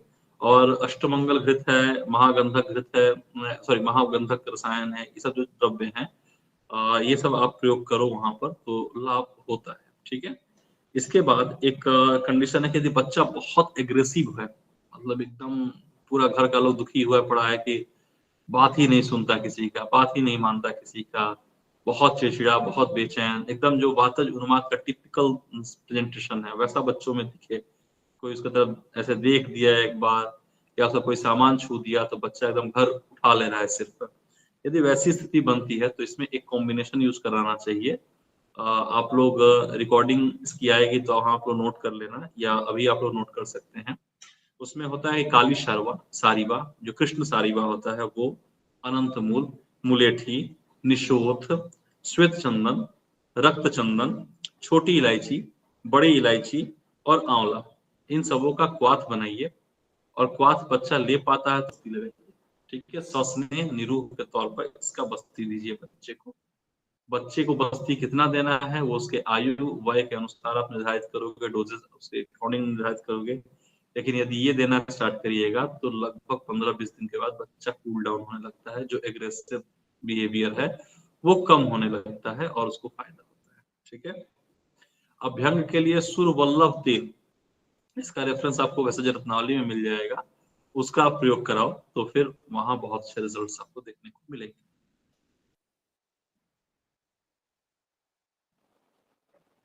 हेलो। Good evening sir. जी हेलो सर। सर, बोला जाए। हेलो जी सर। सर एक मेरे पास जो है 3.5 साल का बच्चा है ऑटिज्म का, और उसका जो बिहेवियर है सर थोड़ा एग्रेसिव है, बहुत ज़्यादा तो नहीं, पहले ज़्यादा था। अभी हम उसको रेगुलरली शिरो पिच्चू कर रहे थे ब्रह्मी घृत से, और वस्ती सब दे रहे थे। तो उसका जो अग्नि है वो काफ़ी तीक्ष्ण है, मतलब बच्चे को भूख बहुत ज़्यादा रहती है कि हर समय उसको जो है कुछ खाने के लिए चाहिए। तो 3.5 साल का बच्चा है सर, थोड़ा सा तो मुझे उसको 2 मंथ्स हो गए हैं अभी रेगुलरली उसका जो शिरो पिच्चू चल रहा है, बट हम उसमें क्या कर सकते हैं सर रिजल्ट के लिए जल्दी? मैंने उसका ट्रीटमेंट आपको ही बताया जस्ट थोड़ी देर पहले कि जी आप कौन कौन से द्रव्य का प्रयोग करें, किस तरीके से करें, इसको आप फॉलो करें। और जी इसमें आप 10 दिन, 15 दिन या 20 दिन में फायदा ना देखें। हाँ, एक चीज जी ध्यान रखना है कि जैसे जनरली लोग स्वर्ण ब्राह्मी यूज करते हैं, तो स्वर्ण ब्राह्मी देने पर बच्चा कई बार एग्रेसिव हो जाता है। ठीक है, एकदम उसके ओके अंदर एग्रेसिवनेस दिखेगा, तो संज्ञा स्थापन करना उसका काम है, तो वो अपना करता है, तो बच्चा थोड़ा रिएक्टिव होता है। तो जिस तरह का द्रव्य आप जी यूज कर रही हैं, तो उसको अल्टरनेट डे कर दे। और ब्राह्मी, जटामांसी और सॉरी खुरासाइन अजवाइन, जिसको फारसी अजवाइन बोलते हैं वो, और आपका जटामांसी और अश्वगंधा, इसका काढ़ा बनाकर बच्चे को आप या तो ओरली या आप एनल के थ्रू आप उसको दीजिए। तो उसके जी प्रॉब्लम्स जो आपके हैं वो कम होने लगेंगे और उसमें रिकवरी फास्ट हो जाएगी। ठीक है। जी जी सर, जैसे उसका भूख ज़्यादा है हाँ बच्चे का, देखो तो उसमें उससे उसमें कोई क्या इशू है, नहीं? इशू जी नहीं है वो।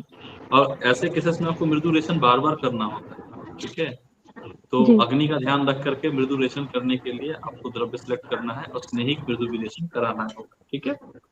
जी, वस्ती देते हुए भी हाँ मृदुलेशन कराना है अगर हम रेगुलर उसको वस्ती देंगे सर? हाँ, रेगुलर बस्ती यदि आप दे रही हैं वहां पे, तो आपको ऐसे कल्प का प्रयोग करना है जो वात का अनुलोमन करता रहे वहाँ।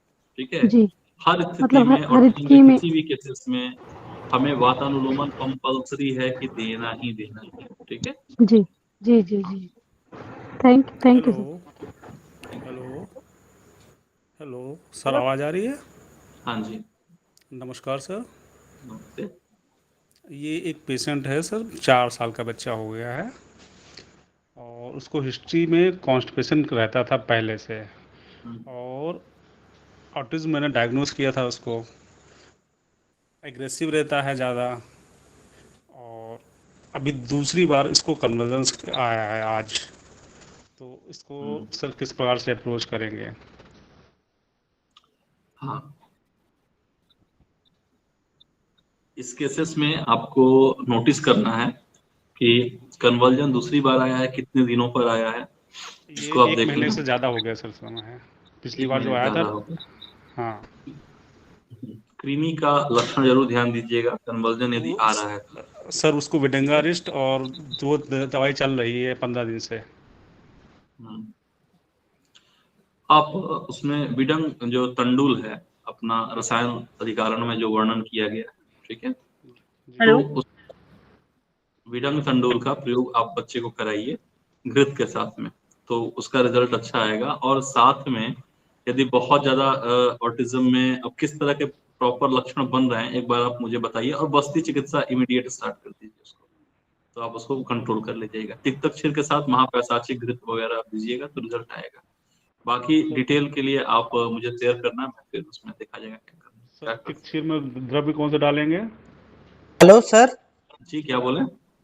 तिक्त क्षीर में बस्ती में द्रव कौन से डालेंगे? हाँ, तिक्तक्षीर में गुड़ची, जी। चिरायता,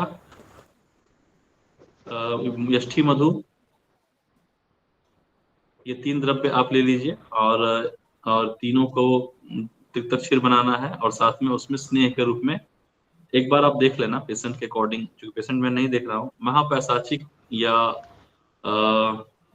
पंचगव्य, इसमें से कोई भी जो घृत उसको सूट करे या उसके कंडीशंस को मैच करे, आप उसका प्रयोग करें। और विडंग तंडुल का प्रयोग करें, उससे पेशेंट को फायदा होता है। द्राक्षा वलेह के साथ यदि आप विडंग तंडुल देते हैं तो बात का अनुलोमन बहुत अच्छे तरीके से होगा, और आपका जो आक्षेप आना है वो बंद हो जाता है। ठीक है। हेलो सर नमस्ते। हेलो हाँ नमस्ते। सर एक बच्चा है जो 18 साल का है। आपने जो बीजो दुष्टि और with in the pregnancy stress tension ये जो बोला, ये सभी वो बच्चे के माँ में था। हालांकि वो भी एलोपैथ डॉक्टर है। मैंने जैसा शुरू किया सुवर्ण प्राशन वचा युक्त सुवर्ण प्राशन शुरू किया, तो उसका जो एग्रेसिवनेस था वो और बढ़ गया। तो मुझे समझ नहीं आ रहा है, 18 साल का अगर बच्चा है तो उसमें भी क्या यानी रिजल्ट पास दे सकते हैं क्या हम? पहली बात तो ये कि जब भी आप संज्ञा स्थापन द्रव्य का प्रयोग करिएगा, ठीक है, तो बच्चा हाँ। थोड़ा एग्रेसिव होगा। ठीक है, ओके। क्योंकि वो हाँ। ब्रेन के अंदर जा करके एकदम से न्यूरोट्रांसमीटर को एक्टिवेट करना स्टार्ट करता है। ठीक है, तो हाँ। बिहेवियर चेंज होंगे, चाहे आप स्वर्ण ब्राह्मी दे दो, वचा दे दो, हिंगू दे दो, वगैरह वगैरह चीजें। ठीक है, हाँ। तो ये ध्यान रखना, घबराने की बात नहीं है, वो अच्छा है, वो उसके लिए गुड साइन है। ठीक है। दूसरा हेलो हेलो दूसरा एक हाँ मिनट हेलो रुकिए। हाँ सर एक बोलिए। क्वेश्चन कंप्लीट हो जाने दीजिए, उसके बाद फिर दूसरा पूछिए, मैं सबका ओके रिप्लाई ओके करूंगा। ठीक है, तो वचन हाँ वाला सर। कंडीशन ये है। दूसरा, उस केसेस में आप क्या कर सकते हैं, आप अब आपका मेन फोकस जो होगा वो एक बार आप उसका एनाटॉमिकल चेंजेस वगैरह तो नहीं हो रहा, ये आप जांच करा लें, एमआरआई वगैरह कराकर देख लें। इसके बाद अभ्यंतर मेडिसिन में जो मैंने बताया आपको थोड़ी देर पहले, अष्टमंगल घृत है और महागंधक। हाँ। महागंधक और अष्टमंगल का रेफरेंस आपको विशेष रत्नावली में मिल जाएगा, आप इसका प्रयोग कराएं तो इससे ओके फर्क तो आएगा। बाकी कंडीशंस कैसा है क्या है वो डिटेल में देखने पर ही क्लियर हो पाएगा। तो बेसिकली आप जो सर। ट्रीटमेंट दे रही हो बच्चा का, वो गलत नहीं है, वो सही है, और जो आप बता रहे हो कंडीशन वो भी होता है, वो भी प्रॉब्लम नहीं है वहाँ पे। ठीक है, ज्यादा दिक्कत हो सर तो अल्टरनेट डे करें और उसको हाँ। रजत जटामांसी योग के साथ अल्टरनेट कर दें। एक दिन रजत जटामांसी योग, एक दिन आप वच वाला दीजिए, ऐसा करके आप दीजिएगा तो वहाँ उसको फायदा होता है। ठीक है। ओके सर, उसमें देखा जाए तो फिजिकली वो अकेला घर में रह सकता है, बिल्डिंग के नीचे आके बच्चे खेलते हैं वो देख सकता है। खाली वो जब हाइपर हो जाता है मैम आप तब। इस केसेस में आप मुझे पर्सनल मैसेज कर देना, क्योंकि ये जो आप बता रहे हो थैंक यू। कंडीशन, ये कम से कम 15 मिनट समय लगेगा उस केस को समझने के लिए, तो मुझे लगता है कि ओके यहाँ सर। बाकी लोग भी वेट कर रहे हैं। ठीक है, हाँ ओके जी, नेक्स्ट क्वेश्चन। जी sir, so we have 15 more minutes for questions, तो जिनके भी questions होंगे वो एड्रेस एक एक करके कर सकते हैं। सर एक क्वेश्चन है वैद्य राजेंद्र सिंह जी का, सर राजस्थान से है। उनका क्वेश्चन है सर कि जो आप ऑलरेडी सेशन लेने वाले हैं उसमें 100 सीट्स फुल हो गई हैं, बट वो और उनके 6 और वैद्य हैं वो ज्वाइन करना चाहते हैं सर, तो आप जैसा आदेश करें वैसा होगा सर। तो वो रिक्वेस्ट कर रहे हैं कि उन्हें भी दिया जाए। उन्होंने मुझे भी मैसेज किया था, तो मैंने उनको बोला कि ठीक है। तो अभी कई ऐसे स्टूडेंट हैं जो कि छूटे हुए हैं, और हम लोग का चूंकि टारगेट ये होता है कि कम लड़के रहेंगे तो इंटरेक्टिव सेशन होगा, उनके जो पर्सनल केसेस हैं हम लोग ले पाते हैं, तो 100 का ही टारगेट था। बट कई लोग ऐसे हैं अपने जो कि छूटे हुए हैं, तो 30 सीट को हम लोगों ने फिर और बढ़ाया है। और इसमें आपका ये 6 लोगों को तो मैंने मैसेज कर दिया, हमें भी मैसेज किए थे, तो इन लोगों का तो ले लिया जाएगा, बाकी इसी तरीके से होगा। ठीक है, क्योंकि इंटरेक्शंस होना बहुत जरूरी है केसेस के लिए, और जब तक कोई भी मानस है क्लास में डाउट सेशन कंप्लीट ना कर पाए या चीजें ठीक तरीके से समय आप समझ ना पाओ, हमसे पूछ ना पाओ, तब तक मजा नहीं आता है चीजों को समझाने में। इसलिए सीट की लिमिटेशंस रहेंगी, पर कई लोगों को देख करके 30 सीट मैंने इंक्रीज किया है, जिसमें से कि ये 6 लोगों को मैंने अप्रूव कर दिया है। बाकी लड़के हैं जो वेटिंग में थे, उनको भी आप एडमिशन के लिए ले लीजिएगा। ठीक है, thank you sir. Hello I hope Rajendra ji आपका क्वेश्चन क्लियर हो गया हो। हेलो हाँ जी, हेलो हेलो सर। जी बोलिए। हेलो हाँ जी मैम। सर मैं वैद्य अंजलि शिंदे पूना से बात कर रही हूँ सर। सर मेरे ट्विंस बच्चे हैं, 2 जुड़वा बच्चे हैं, जो अभी के 5.5 साल के हैं, और दोनों को autism with ADHD hyper activity. ये डायग्नोस तकरीबन 1.25 से 2 के साल में हुआ है। ठीक है सर, उनका EEG, MRI, CT स्कैन वो सब कुछ नॉर्मल है, और अभी सिर्फ उनको थेरेपी बाकी जो है वो चालू है। और आयुर्वेदा में मैंने उनको स्वर्ण बिंदु प्राशन दिया था, मेध्य रसायन भी दिए थे, जैसे शंखपुष्पी, वचा, पंचेंद्रिय वर्धक दिया था, ब्राह्मी ग्रोथ देती हूँ। लेकिन सर कुछ फर्क नहीं पड़ रहा है। वो जैसे कि अभी उनकी स्पीच नहीं है, डेवलप हुई है, हाइपर एक्टिव है, आई कांटेक्ट बहुत लेस है, एक जगह पे बैठते नहीं है, और जैसे कि नॉर्मल स्कूल में डाल के देखा तो वो वहाँ पे एक्सेप्ट नहीं करते, तो अभी उनको एक लर्निंग सेंटर है वहाँ पे डाला है मैंने। ओके। और ट्विंस है तो सर हैंडल करना बहुत ही ये होता है, उनकी हाइपर एक्टिविटी जो है वो लेस, मतलब कम नहीं होती है, एक जगह पे बैठते ही नहीं, तो कुछ नया कुछ सिखाना या फिर जो भी थेरेपी है, जो थेरेपिस्ट है उनको भी बहुत मुश्किल होता है सर। पृथुल एक शब्द आता है आयुर्वेद में, इसको चूड़ा बोलते हैं, दही चूड़ा वाला चूड़ा, पृथुल बोलते हैं संस्कृत में, और ब्रिटल राइस जिसको बोलते हैं हिंदी में, ठीक है। और हाँ, चूड़ा बोलते हैं हिंदी में। तो इसको आप क्या करो कि पानी में फुला दो, पोहा, हाँ पोहा शब्द से शायद आप समझ जाओगे, पानी में फुला दो इसको, इसका पेस्ट बनाओ, और पेस्ट बना करके बच्चे के सिर पर लेप करवाइए, ठीक है। तो इससे उसका जो हाइपर एक्टिविटी है उसमें कमी आने लगेगा। और इसके साथ साथ में जो हरिद्रा, बम्बू और वचा का जो लेप है, ये आप बच्चे को यूज कराओ, यानी कि मस्तिष्क पर एक दिन पृथुल का लेप, और एक दिन आपको ये तीनों मिक्स करना है ना सर? हरिद्रा, वचा और बम्बू, जिसको बांस बोलते बम्बू, हैं, हाँ, इसका लेप एक दिन कराना है और एक दिन पृथुल का लेप कराना है, ठीक है। और इसके बाद से ज्योतिषमती जो तेल है, ज्योतिषमती जिसको मालकांगनी बोलते हैं, उसका तेल एक एक ड्रॉप देना स्टार्ट करो उसको दूध के साथ, ठीक है। बाकी स्वर्ण ब्राह्मी वगैरह आप दे रही हैं। अस्वस्थ वृक्ष का जो पत्तल है, जो पत्ता होगा उसका आप थाली जैसा बनाओ, उसमें बच्चे को खिलाओ खाना, हर रविवार के रविवार। और इसके साथ, हाँ पीपल का, ठीक है। और एक जो मैंने अभी थोड़ी देर पहले एक कॉम्बिनेशन बताया था आपको, काली शारीवा वाली, शायद आपको याद होगी, काली शारीवा अनंतमूल सर, हाँ वो पूरा डिटेल नहीं, काली शारीवा, अनंतमूल, मुलेठी, निशोत्तर, बड़ी, हाँ छोटी और बड़ी इलायची है, आंवला, और कुछ मिस हो गया सर?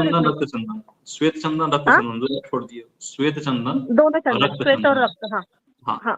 इसका आप कॉम्बिनेशन बना करके बच्चे को ओरली ले पाए तो ठीक, नहीं तो एडमिनिस्ट्रेट कर पाओ तो फिर बस्ती के थ्रू करो, ठीक है। ओरली दिए तो चलेगा सर? हाँ ओरल चलेगा, बिल्कुल चलेगा, ठीक है, बच्चा ले पाए तो। क्वाथवन की बस्ती बोला था ना सर आपने, उसका बस्ती बोला था ना?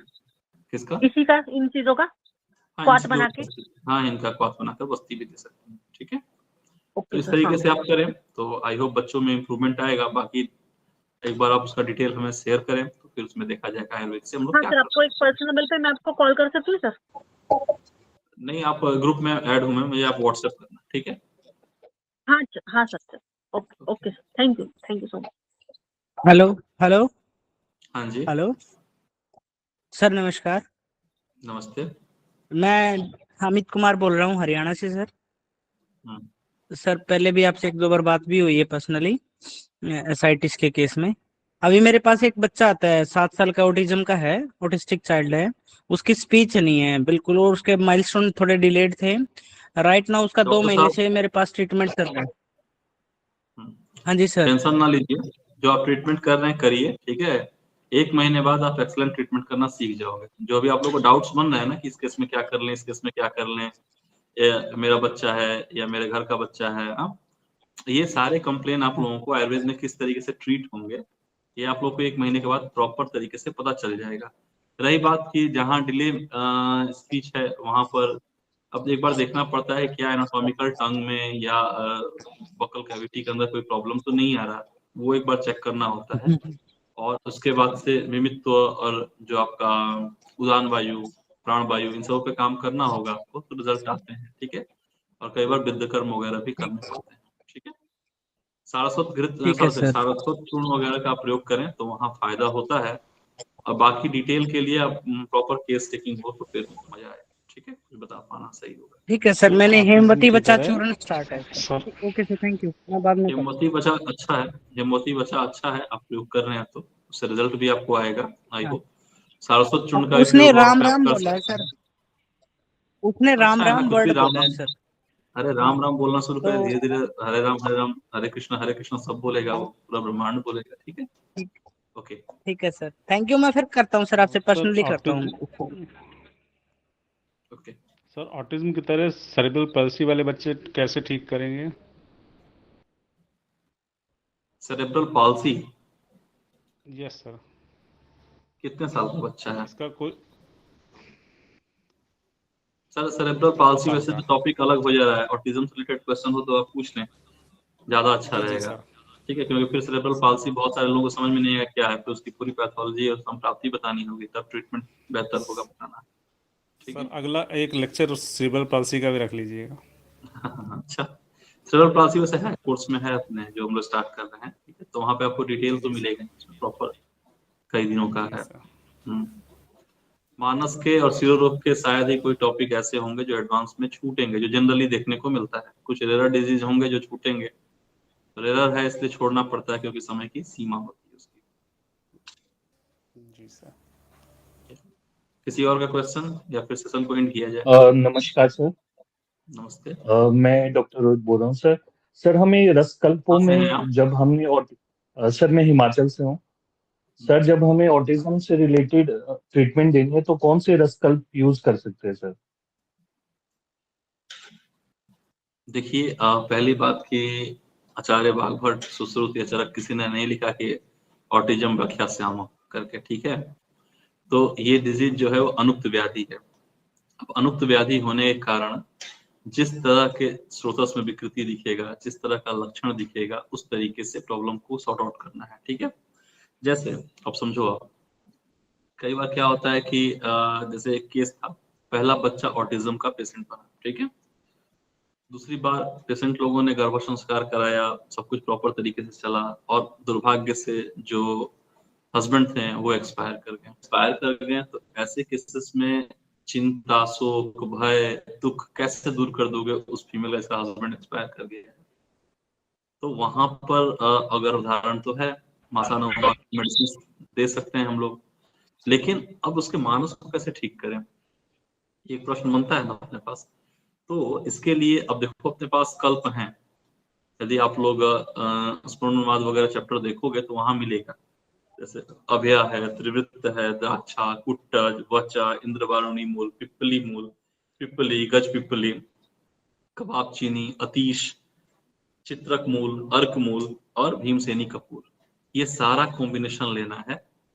अब जितना हुआ माने सब मिलाकर आपको 50 ग्राम बना इक्वल इक्वल अमाउंट में, तो 50 ग्राम भांग, शुद्ध किया हुआ भांग, इसको आप यदि मिक्स करते हो और इसका कॉम्बिनेशन आप चलाओगे तो ये जो वहां पर एक वियोग के कारण जो दुख उत्पन्न हुआ है, जो रस धातु विकृत हो रहा है, जो आगे बच्चे को खराब करेगा, उसको आप ठीक कर सकते हो।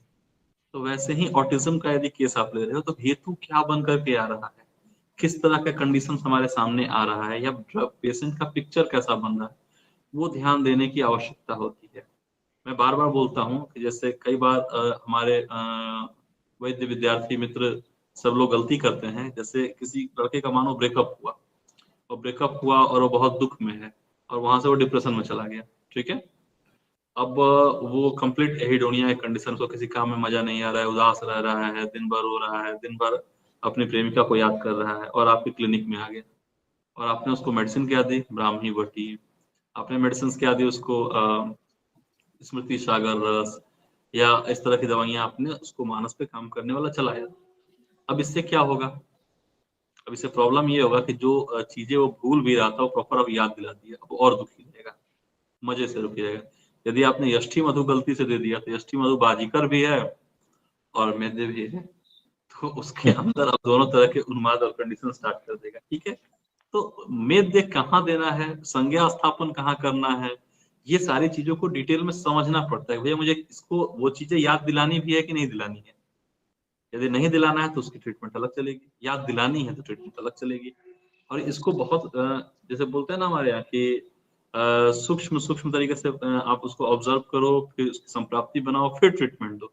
जनरलाइज ट्रीटमेंट में क्या है कि जैसे किसी को भी कोई दिक्कत होता है तो मानस वटकम ले लीजिए, ब्राह्मी बटी ले लीजिए, शंखपुष्पी ले लीजिए, ये सारी चीजें हम लोग देते हैं और एक पेशेंट को भी देते हैं। पर रिजल्ट क्यों एरर होता है, डिप्रेशन क्यों नहीं ठीक होता है? क्योंकि कॉजेशन पे नहीं ध्यान दिए, तो हमारी मेडिसिन उसको तकलीफ बढ़ा देती है। फिर पेशेंट बोलता है सर आपकी दवा खाएं तो नींद की नहीं प्रॉब्लम आ रही है, या मुझे इस तरह की प्रॉब्लम आ रही है, या फिर सिम्टम्स चेंज होने लगते हैं। तो ट्रीटमेंट करते समय हमें अपना जो वो जो बोलते हैं ना सहस्त्र बुद्धि वाला, एकदम हजारों हाथ पैर बनाना, रावण की तरह बस बुद्धि रखना है, हर चीज पर ध्यान देना है कि हो क्यों रहा है इसको, फिर वो ट्रीटमेंट होता है, ठीक हो जाता है। ठीक है, थैंक यू सर।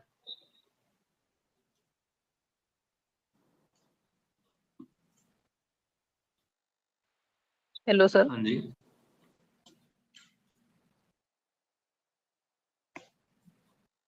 बोला जाए मैम। Hello sir. हाँ जी, सर क्या MMR वैक्सीन से ऑटिज्म हो सकता है?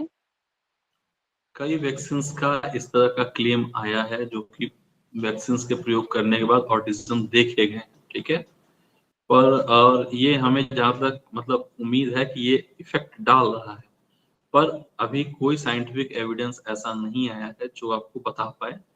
तो हमारे हिसाब से पहले तो वैक्सीन से प्रिवेंट करना चाहिए, जरूरी नहीं है वैक्सीन का, हमारे पास इतने अच्छे अच्छे कल्प हैं, बचा सकते हैं और हो सकता है।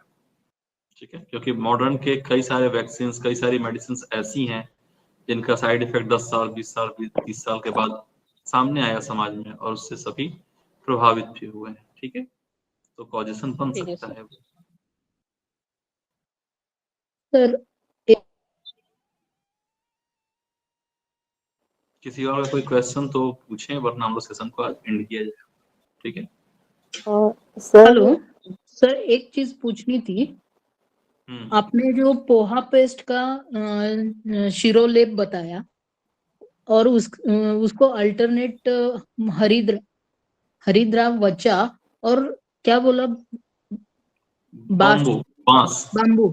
लेकिन बाम्बू का क्या लेना जो है सर? नया बम्बू यदि निकल रहा है, उसका कोमल कोमल जो ऊपर का एपेक्स रीजन होता है ना, वही। Bamboo shoot. Okay, thank you. ये आपके मेनिंजाइटिस में भी काम करता है, ये ब्रेन ट्यूमर में भी काम करता है, ये सारे चीजों में काम करता है बम्बू का। ठीक है, good evening sir. Good evening. Sir जैसे काश्यप संहिता में लिखा है सर कि स्वर्ण प्राशन जो है सर वो 6 महीने तक ही देना चाहिए ऐसा करके। तो सर जैसे किसी बच्चे को और मतलब सर उसके फायदे दिख रहे हैं, तो क्या सर उसको और आगे देना चाहिए या नहीं देना चाहिए सर, या फिर लगातार 6 महीने यूज करा के बंद 6 कर देना महीने चाहिए? देने से श्रुतिधर होता है, षड जी मास सर। श्रुतिधरो भवे। 6 महीने में श्रुतिधर होगा, लेकिन उसको जी सर। यूज कराना है अप टू 16 बरस तक। ठीक है, 0 से जी 16 जी बरस सर। तक का उसका टाइमिंग है, और इसके बाद भी यदि किसी को देने की आवश्यकता है तो बिल्कुल देंगे। ठीक है, उसका निषेध सर नहीं उसमें है। कुछ जैसे 6 महीना देने के बाद कुछ गैप करके नहीं देना नहीं नहीं चाहिए? नहीं, नहीं, एकदम नहीं, एकदम नहीं। आप जी सर। कंटिन्यू उसको देते रहिए, कहीं कोई दिक्कत नहीं है। लोग जो जी बोलते हैं ना कि साथ में हो जाता है, तो साथ में जी होने का मतलब ये नहीं होता है कि वो फायदा नहीं करेगा। ठीक है, जी शराब सर। पीने वाला इंसान यदि 30 ml का पैक लेके घूम रहा है, किसी दिन में 60 ml लेगा, फिर 90 लेगा, और उसको शराब साथ में हुआ, इसका मतलब ये नहीं कि शराब पी रहा है तो उसको नुकसान नहीं हो रहा है, उसको नुकसान हो रहा है, उसको वो चीज दिखती कम है। इसीलिए आप देखना विषकन्या पढ़ो, यदि आप कौटिल्य का अर्थशास्त्र, तो वहां पे विषकन्या 40 वर्ष के बाद मर जाती हैं। क्यों मर जाती हैं भाई? तो जो बचपन से उनको जहर दिया जा रहा है, वो जहर उनके बॉडी को जाकर के धीरे धीरे नुकसान करता है, और जी सर। उससे उनको प्रभाव होता है, और फिर वो मरती हैं। ठीक है, जी ऐसा सर। नहीं कि सात मकार के हम पे असर नहीं कर रहा, असर करता है पर दिखता नहीं। ठीक है, जी सर। हेलो। हाँ जी,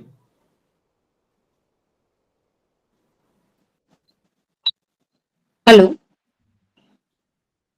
हाँ हेलो। बोलिए, सुन रहा हूँ। हेलो।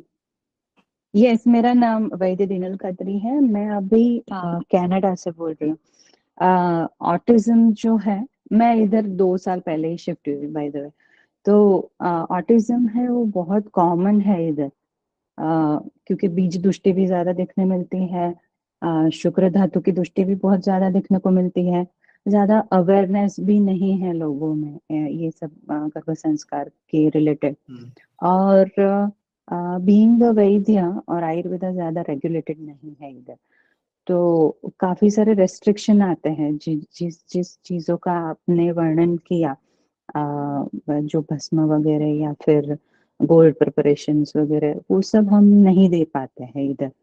और ज्यादातर लाइफस्टाइल चेंजेस के ऊपर ही हमें वर्क करना पड़ता है, क्योंकि बस्ती वगैरह भी थोड़ा रेस्ट्रिक्टेड है। तो इन केस में आप लाइक क्या लाइन ऑफ ट्रीटमेंट सजेस्ट करेंगे? और एल्स आई वुड लाइक कि आपका कोई बुक या फिर कुछ भी ऐसे पब्लिकेशन हो ऑटिज्म के ऊपर, जिसको प्रॉपरली हम रेफर कर सकें, वो डिस्कार्ड करके जो जो चीजें हम नहीं कर सकते हैं। मानस रूप पर मैम बुक में लिख रहा हूँ अभी, उसमें मुझे आई होप अभी 6 महीने का समय लग जाएगा। ठीक है। पहली उसमें देव व्यापाश्रय युक्ति और सत्ववजह तीनों का कॉम्बिनेशन है और एक अच्छा बुक होगा वो। ठीक है। लगभग 2 या 2,500 पन्नों में जाएगा वो, 1 या 2 वॉल्यूम उसके बनेंगे। ठीक है।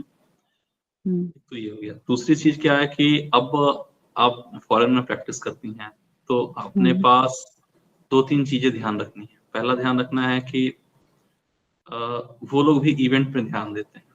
जैसे आपका रसिया वगैरह का जो जगह है वहां पे भी लोग मंदिर से जुड़ते हैं, तो आप जहाँ हैं एक बार आप देखें किस तरह से यदि जुड़ पा रहे हैं तो वहां पे चीजों को समझा पाना थोड़ा सा एक इवेंट के थ्रू आसान होगा। दूसरा, जहां आप फेल हो रहे हो, यानी कि हम स्वर्ण नहीं दे सकते हैं या मेडिकेशंस को हम इंटरनली देने में आपको प्रॉब्लम आती है, जहां तक मैं समझ पा रहा हूँ। तो उस केसेस में आप 2 काम करिए। पहला कि जो शुक्र शोधन अपने पास कसाय है, ठीक है, वो जो काम शास्त्र है अपने यहाँ, जैसे पंचसंग है या आपका कामसूत्र है या अनंग रंग है या आपका सुश्रुत में बताया हुआ जो इस तरह की विषय है, उसके बारे में अवेयरनेस करें। एक्सीडेंटल प्रेगनेंसी होने पर एग्रेसिव सेक्स बिहेवियर यदि है, उस समय यदि प्रेगनेंसी होगी तो उस बच्चे के अंदर भी इस तरह के ही बिहेवियर पाए जाएंगे। ठीक है। तो इसको ध्यान में रख करके आपको कम करना होगा। ठीक है। दूसरा कि इन चीजों को समझाना होगा और आप लेप पर काम करना स्टार्ट करें। लेप से फर्क बनेगा और धीरे धीरे करके उनके लाइफस्टाइल में आप चेंजिंग कर रहे हो तो शुक्र शोधन पर मुख्य रूप से आप काम करें। एलोवेरा आई होप सब लेती ही होंगी या ले लेंगी महिलाएं जहाँ पे आप हैं, तो एलोवेरा वगैरह जो है या वैसे द्रव्य जो आपके यहाँ यूज होते हैं, ठीक है, तो उन द्रव्यों की एक सूची बनाए कि आपको गर्भाशय शुद्धि करना है तो गर्भाशय शुद्धि करने के लिए हमारे पास तिल है, हमारे पास एलोवेरा है और हमारे पास हींग है। इस तरह के द्रव्यों का सूची बना लीजिए। ठीक है। वो उनको सजेस्ट करिए। अब रही बात कि यदि ऑटिज्म का बच्चा हमारे पास है या पेशेंट है, तो जहां तक हमें ऐसा लगता है कि यदि स्वर्ण कल्प वगैरह का प्रयोग हम लोग नहीं करेंगे या घृत कल्पना का प्रयोग हम लोग नहीं करेंगे तो वहां तक मेडिसिन का पेनिट्रेट हो पाना बहुत मुश्किल है। और वहां जहां तक मैं समझ पा रहा हूँ कि आपको जैसे वो बम्बू वाला ही जो लेप है वो आप एक तो यूज नहीं करा पाओगे, दूसरा यदि आप यूज कराना स्टार्ट करो तो फिर उसका एक्शन किस तरीके से होगा, बात पित्त कफ के अनुसार तो आप समझा लोगे पर मॉडर्न एक्शन क्या होगा नहीं समझा पाओगे। ठीक है। तो बीज शुद्धि, गर्भ शुद्धि, इस पर फोकस करें आप। और इसके साथ साथ यदि बच्चों को ऑटिज्म डेवलप हो रहा है तो इसमें किस तरह के लक्षण हैं उस हिसाब से जूठा अन्न खाना, परुषित अन्न खाना, इन सबों को आप बंद करें। रेकी सीख लें, रेकी हीलिंग आप सीखें, आपके लिए जरूरी है। और उससे क्या होगा कि जब ये सब आप करोगे वहां पे प्राणा हीलिंग रेकी, तो पेशेंट आपसे कम्युनिकेट कर पाता है, अच्छे तरीके से मिल पाता है, और जब वो मिलेगा उसको इम्प्रूवमेंट दिखेगा तो देव व्यापाश्रय के पेशेंट हर जगह दुनिया में मिल जाते हैं और हाई इंटेलेक्चुअल लोग भी मिल जाते हैं जो कि दुनिया में बाहर एकदम देव व्यापाश्रय की घोर निंदा करते हैं, अंदर अंदर खूब सपोर्ट करते हैं। तो आप उस तरीके से करें, और फिर जब केसेस आपके सामने आ रहा है जहां आपको मुश्किल लग रहा है तो आप हमसे कांटेक्ट करें, उस केसेस को प्रॉपर समझ करके फिर उसको ट्रीट किया जाएगा, उसमें फायदा। ठीक है, Okay, sir. Definitely, I'll get your contact details. Okay. Thank you, sir. I think that's it for today, sir. या और भी क्वेश्चंस लेने हैं? एक या दो क्वेश्चन लेकर के फिर हम लोग सेशन को एंड करेंगे, और बाकी लोगों के जो क्वेश्चंस बन रहे हैं ना, बहुत कॉमन क्वेश्चंस हैं। आई होप जितने लोग अपने साथ जुड़े हैं उनको एक भी क्वेश्चन ऐसा बचा नहीं रहेगा, क्योंकि ये लोग एक महीने या 1.5 महीने के बाद ये सभी लोग मानस रोग को ट्रीट करना सीख जाएंगे और ट्रीट करेंगे, और हमें उम्मीद है कि शानदार मानस रोग के वैद्य बनेंगे। ठीक है, तो एक या दो क्वेश्चन आप लोग ले लें, उसके बाद से फिर सर, हम सेशन को एंड करेंगे। Hello sir. हेलो जी, हेलो सर, अष्टमंगल घृत और सेकंड आपने कौन सा बताया? महागंधक। सर, इसका रेफरेंस कहाँ मिलेगा? वैसे रत्नावली में। ओके। Hello sir. हाँ जी, हाँ सर, एक क्वेश्चन पूछना है। अगर सर ऑटिज्म का पेशेंट एडल्ट है और बहुत ज़्यादा मतलब नॉन कोऑपरेटिव है, कोई भी ट्रीटमेंट लेने को तैयार नहीं है, तो हम शुरुआत कहाँ से करें? क्या हम मतलब धूपन चिकित्सा या कुछ ऐसा, या फिर मंत्र चिकित्सा से शुरुआत कर सकते कि वो कोऑपरेटिव हो जाए हाँ, और फिर बाकी ये ट्रीटमेंट हम कर सके? ये एक प्रॉब्लम आता है, और इसमें जो धूपन चिकित्सा की आप बात कर रही हैं बहुत अच्छा है। एक लखनऊ में प्रशांत करके हैं, वो धूपन चिकित्सा के लिए बहुत सारे तरह के धूपन बनाए हैं, प्रत्यंगिरा धूप, अपराजिता धूप, इस तरह का जो क्लासिकल अथर्ववेदीय है, तो उसमें रिजल्ट है उसके। सर, द्रव्य कौन से लेने चाहिए फिर मैम, धूपन के लिए? उसके द्रव्य तो बहुत सारे होते हैं। इसका असल में क्या है कि उसमें मिनिमम 30-32 ऐसे करके द्रव्य पड़ते हैं। ठीक है, कुछ ऐसे हैं जिसमें 108 109 द्रव्य भी पड़ते हैं, तो मुझे लिस्ट देना होगा आपको, मैं लिस्ट आपको भेज दूंगा जो द्रव्य उसमें पड़ते हैं। ठीक है, और दूसरा है कि जो शास्त्रोक्त धूपन अपने पास बताया गया है, इसमें कि कुछ में नॉनवेज मटेरियल भी पड़े हुए हैं, तो वो बड़ा बदबू करता है, तो वो पॉसिबल नहीं हो पाता है।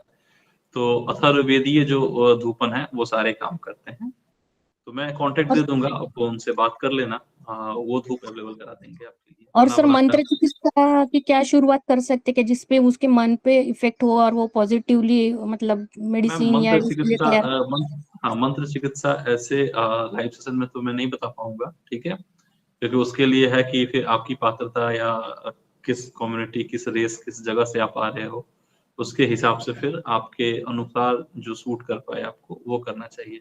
पर गणेश अथर्व से इसका पाठ वगैरह बहुत फायदा करता है, वो काम करता है। ठीक है, संकल्प करके यदि 1000 पाठ वगैरह इनका कराया जाए, मोदक से पूजन कराया जाए, या आपका शिव का सहस्त्रार्चन वगैरह कराया जाए, इससे लाभ होता है। ये जनरलाइज हो गया, स्पेसिफिक के लिए फिर कंडीशंस को समझना पड़ता है, और फिर तब कौन सा वाला देव व्यापार सही लगेगा वो चीजें बताई जाएंगी। ठीक है, okay sir, thank you sir. Sir, ये मेडिसिन का रेफरेंस आपका मतलब कहाँ पे मिले, आप देंगे? मतलब ये जो धूपन के जो मेडिसिन है अथर्ववेद का है।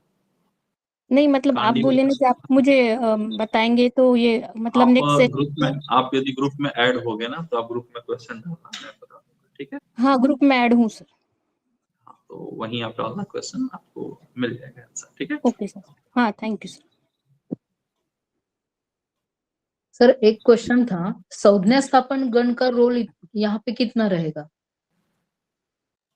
रहेगा ना मैम, संज्ञा स्थापन, स्मृति स्थापन, सबका रोल है। कंडीशंस कैसे बन रहे हैं पेशेंट के, उसके हिसाब से हमें इसका प्रयोग करना होता है, क्योंकि संज्ञा स्थापन लगातार चलाने में बच्चों में एग्रेसिवनेस देखने को मिलता है। यदि बच्चा एग्रेसिव हो रहा है तो फिर हमको उसको कंट्रोल भी करना होता था। शमन द्रव्य, संज्ञा स्थापन, फिर रसायन, ये सारों का एक होलिस्टिक अप्रोच करना होता है, तब जाकर के रिजल्ट आता है। ठीक है, ये सारी चीजें आप लोग सीख जाओगे, कैसे कैसे कौन सा द्रव्य है, क्योंकि द्रव्य बहुत सारे हैं, तरीके बहुत सारे हैं, और सारे तरीकों पे हम लोग प्रॉपर जब बात करेंगे तो जब आपके पास पेशेंट आएगा तो आपको खुद अनुभव हो जाएगा कि इसमें क्या हमें करना है, कौन सी ट्रीटमेंट हमें यूज करना है, और रिजल्ट आपको आने लगेगा। ठीक है, थैंक यू सर। ये सब जो चीज है, ऑटिज्म हो या हाइपर एक्टिव हो, ये तो हमेशा के लिए सामने पेशेंट आके बैठने के बाद ही खोजते रहते हैं, इसमें क्या दे उसमें क्या दे।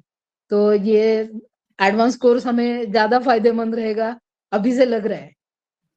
जब हमने जब मानस का स्टार्ट किया ना ट्रीटमेंट, तो जब पेशेंट आने स्टार्ट हुए तो जितने भी हमारे जानने वाले मित्र थे या फिर बोले जस्ट सीनियर थे, उन लोगों के पास दे दे के 3-4 दवाइयां, ब्राह्मी दे दो, शंखपुष्पी दे दो, ब्राह्मी घृत दे दो, या ये दे दो।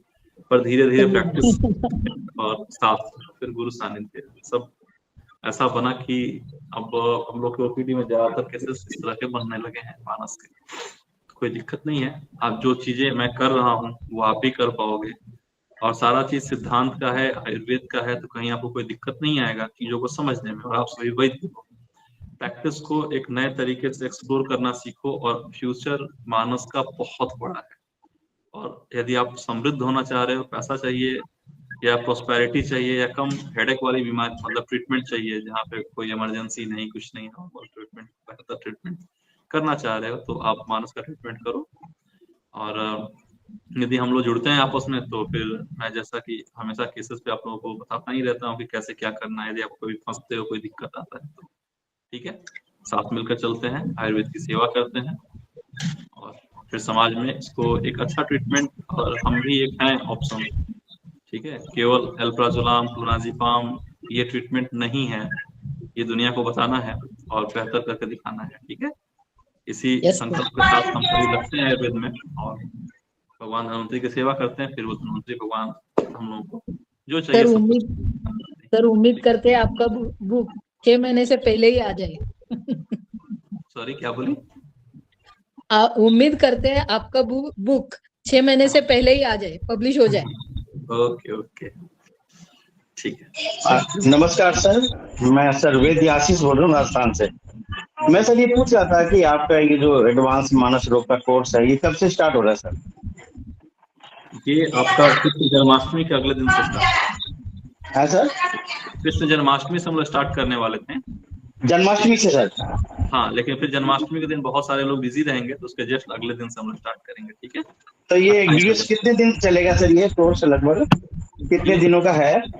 अभी तक मेरे जितने भी कोर्सेस हुए हैं ना, दिन तो हम लोग सिलेक्ट करते हैं उसको, लेकिन वो बढ़ जाता है टाइमिंग, बढ़ जाता है लगभग 1 महीने या आपको उससे थोड़ा ज्यादा ही समय लग जाएगा। 1 महीने का कोर्स है, सिलेबस ग्रुप में है, ग्रुप में आप ऐड हो जाइए, डिटेल वहाँ मिल जाएगा। पर वो जो सिलेबस है वो सिलेबस है, उसके बाद भी आप लोग के डाउट्स को ऐसा छूटे नहीं, ये मेरा प्रयास होता है। तो एक आध क्लासेस आगे बढ़ जाते हैं तो भी मैं उन सारी चीजों को प्रॉपर करता हूँ ताकि आप लोगों को दिक्कत ना हो, ठीक है। ओके, ठीक है। सॉरी टू इंटरप्ट, किसी भी जी सर जी बोलिए सर। मैं ये कह रही थी कि जिन्हें भी एडवांस वर्कशॉप ज्वाइन करनी है, उसका जो लिंक है वो आपको चैट बॉक्स में मिल जाएगा। आप अभी ग्रुप ज्वाइन कर सकते हैं, और पॉडकास्ट की रिकॉर्डिंग भी आपको चैट बॉक्स में मिल जाएगी, लिंक मिल जाएगा ग्रुप का, तो वहाँ पे आपको रिकॉर्डिंग्स वगैरह सब अवेलेबल हो जाएंगी। किसी वैद्य का क्वेश्चन था sir. Moving on to the last question, Vaidya Sayali जी का क्वेश्चन है सर। वो लिखती हैं कि नमस्ते सर, मैं वैद्य सयाली नीदरलैंड से हूँ। आप जो बुक लिख रहे हैं वो क्या इंग्लिश में है या हिंदी में है, और क्या आप एक ऐसी बुक बता सकते हैं लोकल पीपल के लिए, in order to spread awareness in Ayurveda for autism, जो अभी अवेलेबल हो सर? अभी आयुर्वेद में मेरे संज्ञान में कोई इस तरह का बुक आया नहीं है, तो मैं अभी खुद भी जो अपना बुक लिखना स्टार्ट किया हूँ, वो उसमें कुछ मॉडर्न के पोर्शंस होंगे और आयुर्वेद की पूरी सिद्धांत होगी, ट्रीटमेंट होगा, मेडिसिन होगा, सब कुछ होगा, ठीक है। अभी फिलहाल आप मॉडर्न साइकोलॉजी के जो बुक्स हैं उससे आप काम चलाएं। जल्द ही आई होप भगवान धन्वंतरी कृपा से बुक आ जाएगा, तो आपको दिक्कत नहीं होगा। लैंग्वेज उसकी हिंदी होगी और आसान भाषा में होगा, और यदि अच्छा रहा तो फिर वो फ्यूचर में उसको इंग्लिश में भी ट्रांसलेट कराया जाएगा और फिर वो इंग्लिश में भी अवेलेबल हो जाएगी, ठीक है। बहुत सारे वैद्य फीस और ये सब के बारे में पूछ रहे हैं, तो चैट बॉक्स में आपको एक लिंक है, आप वो ज्वाइन कर सकते हैं, वहाँ ग्रुप में आपको सारी डिटेल्स मिल जाएंगी।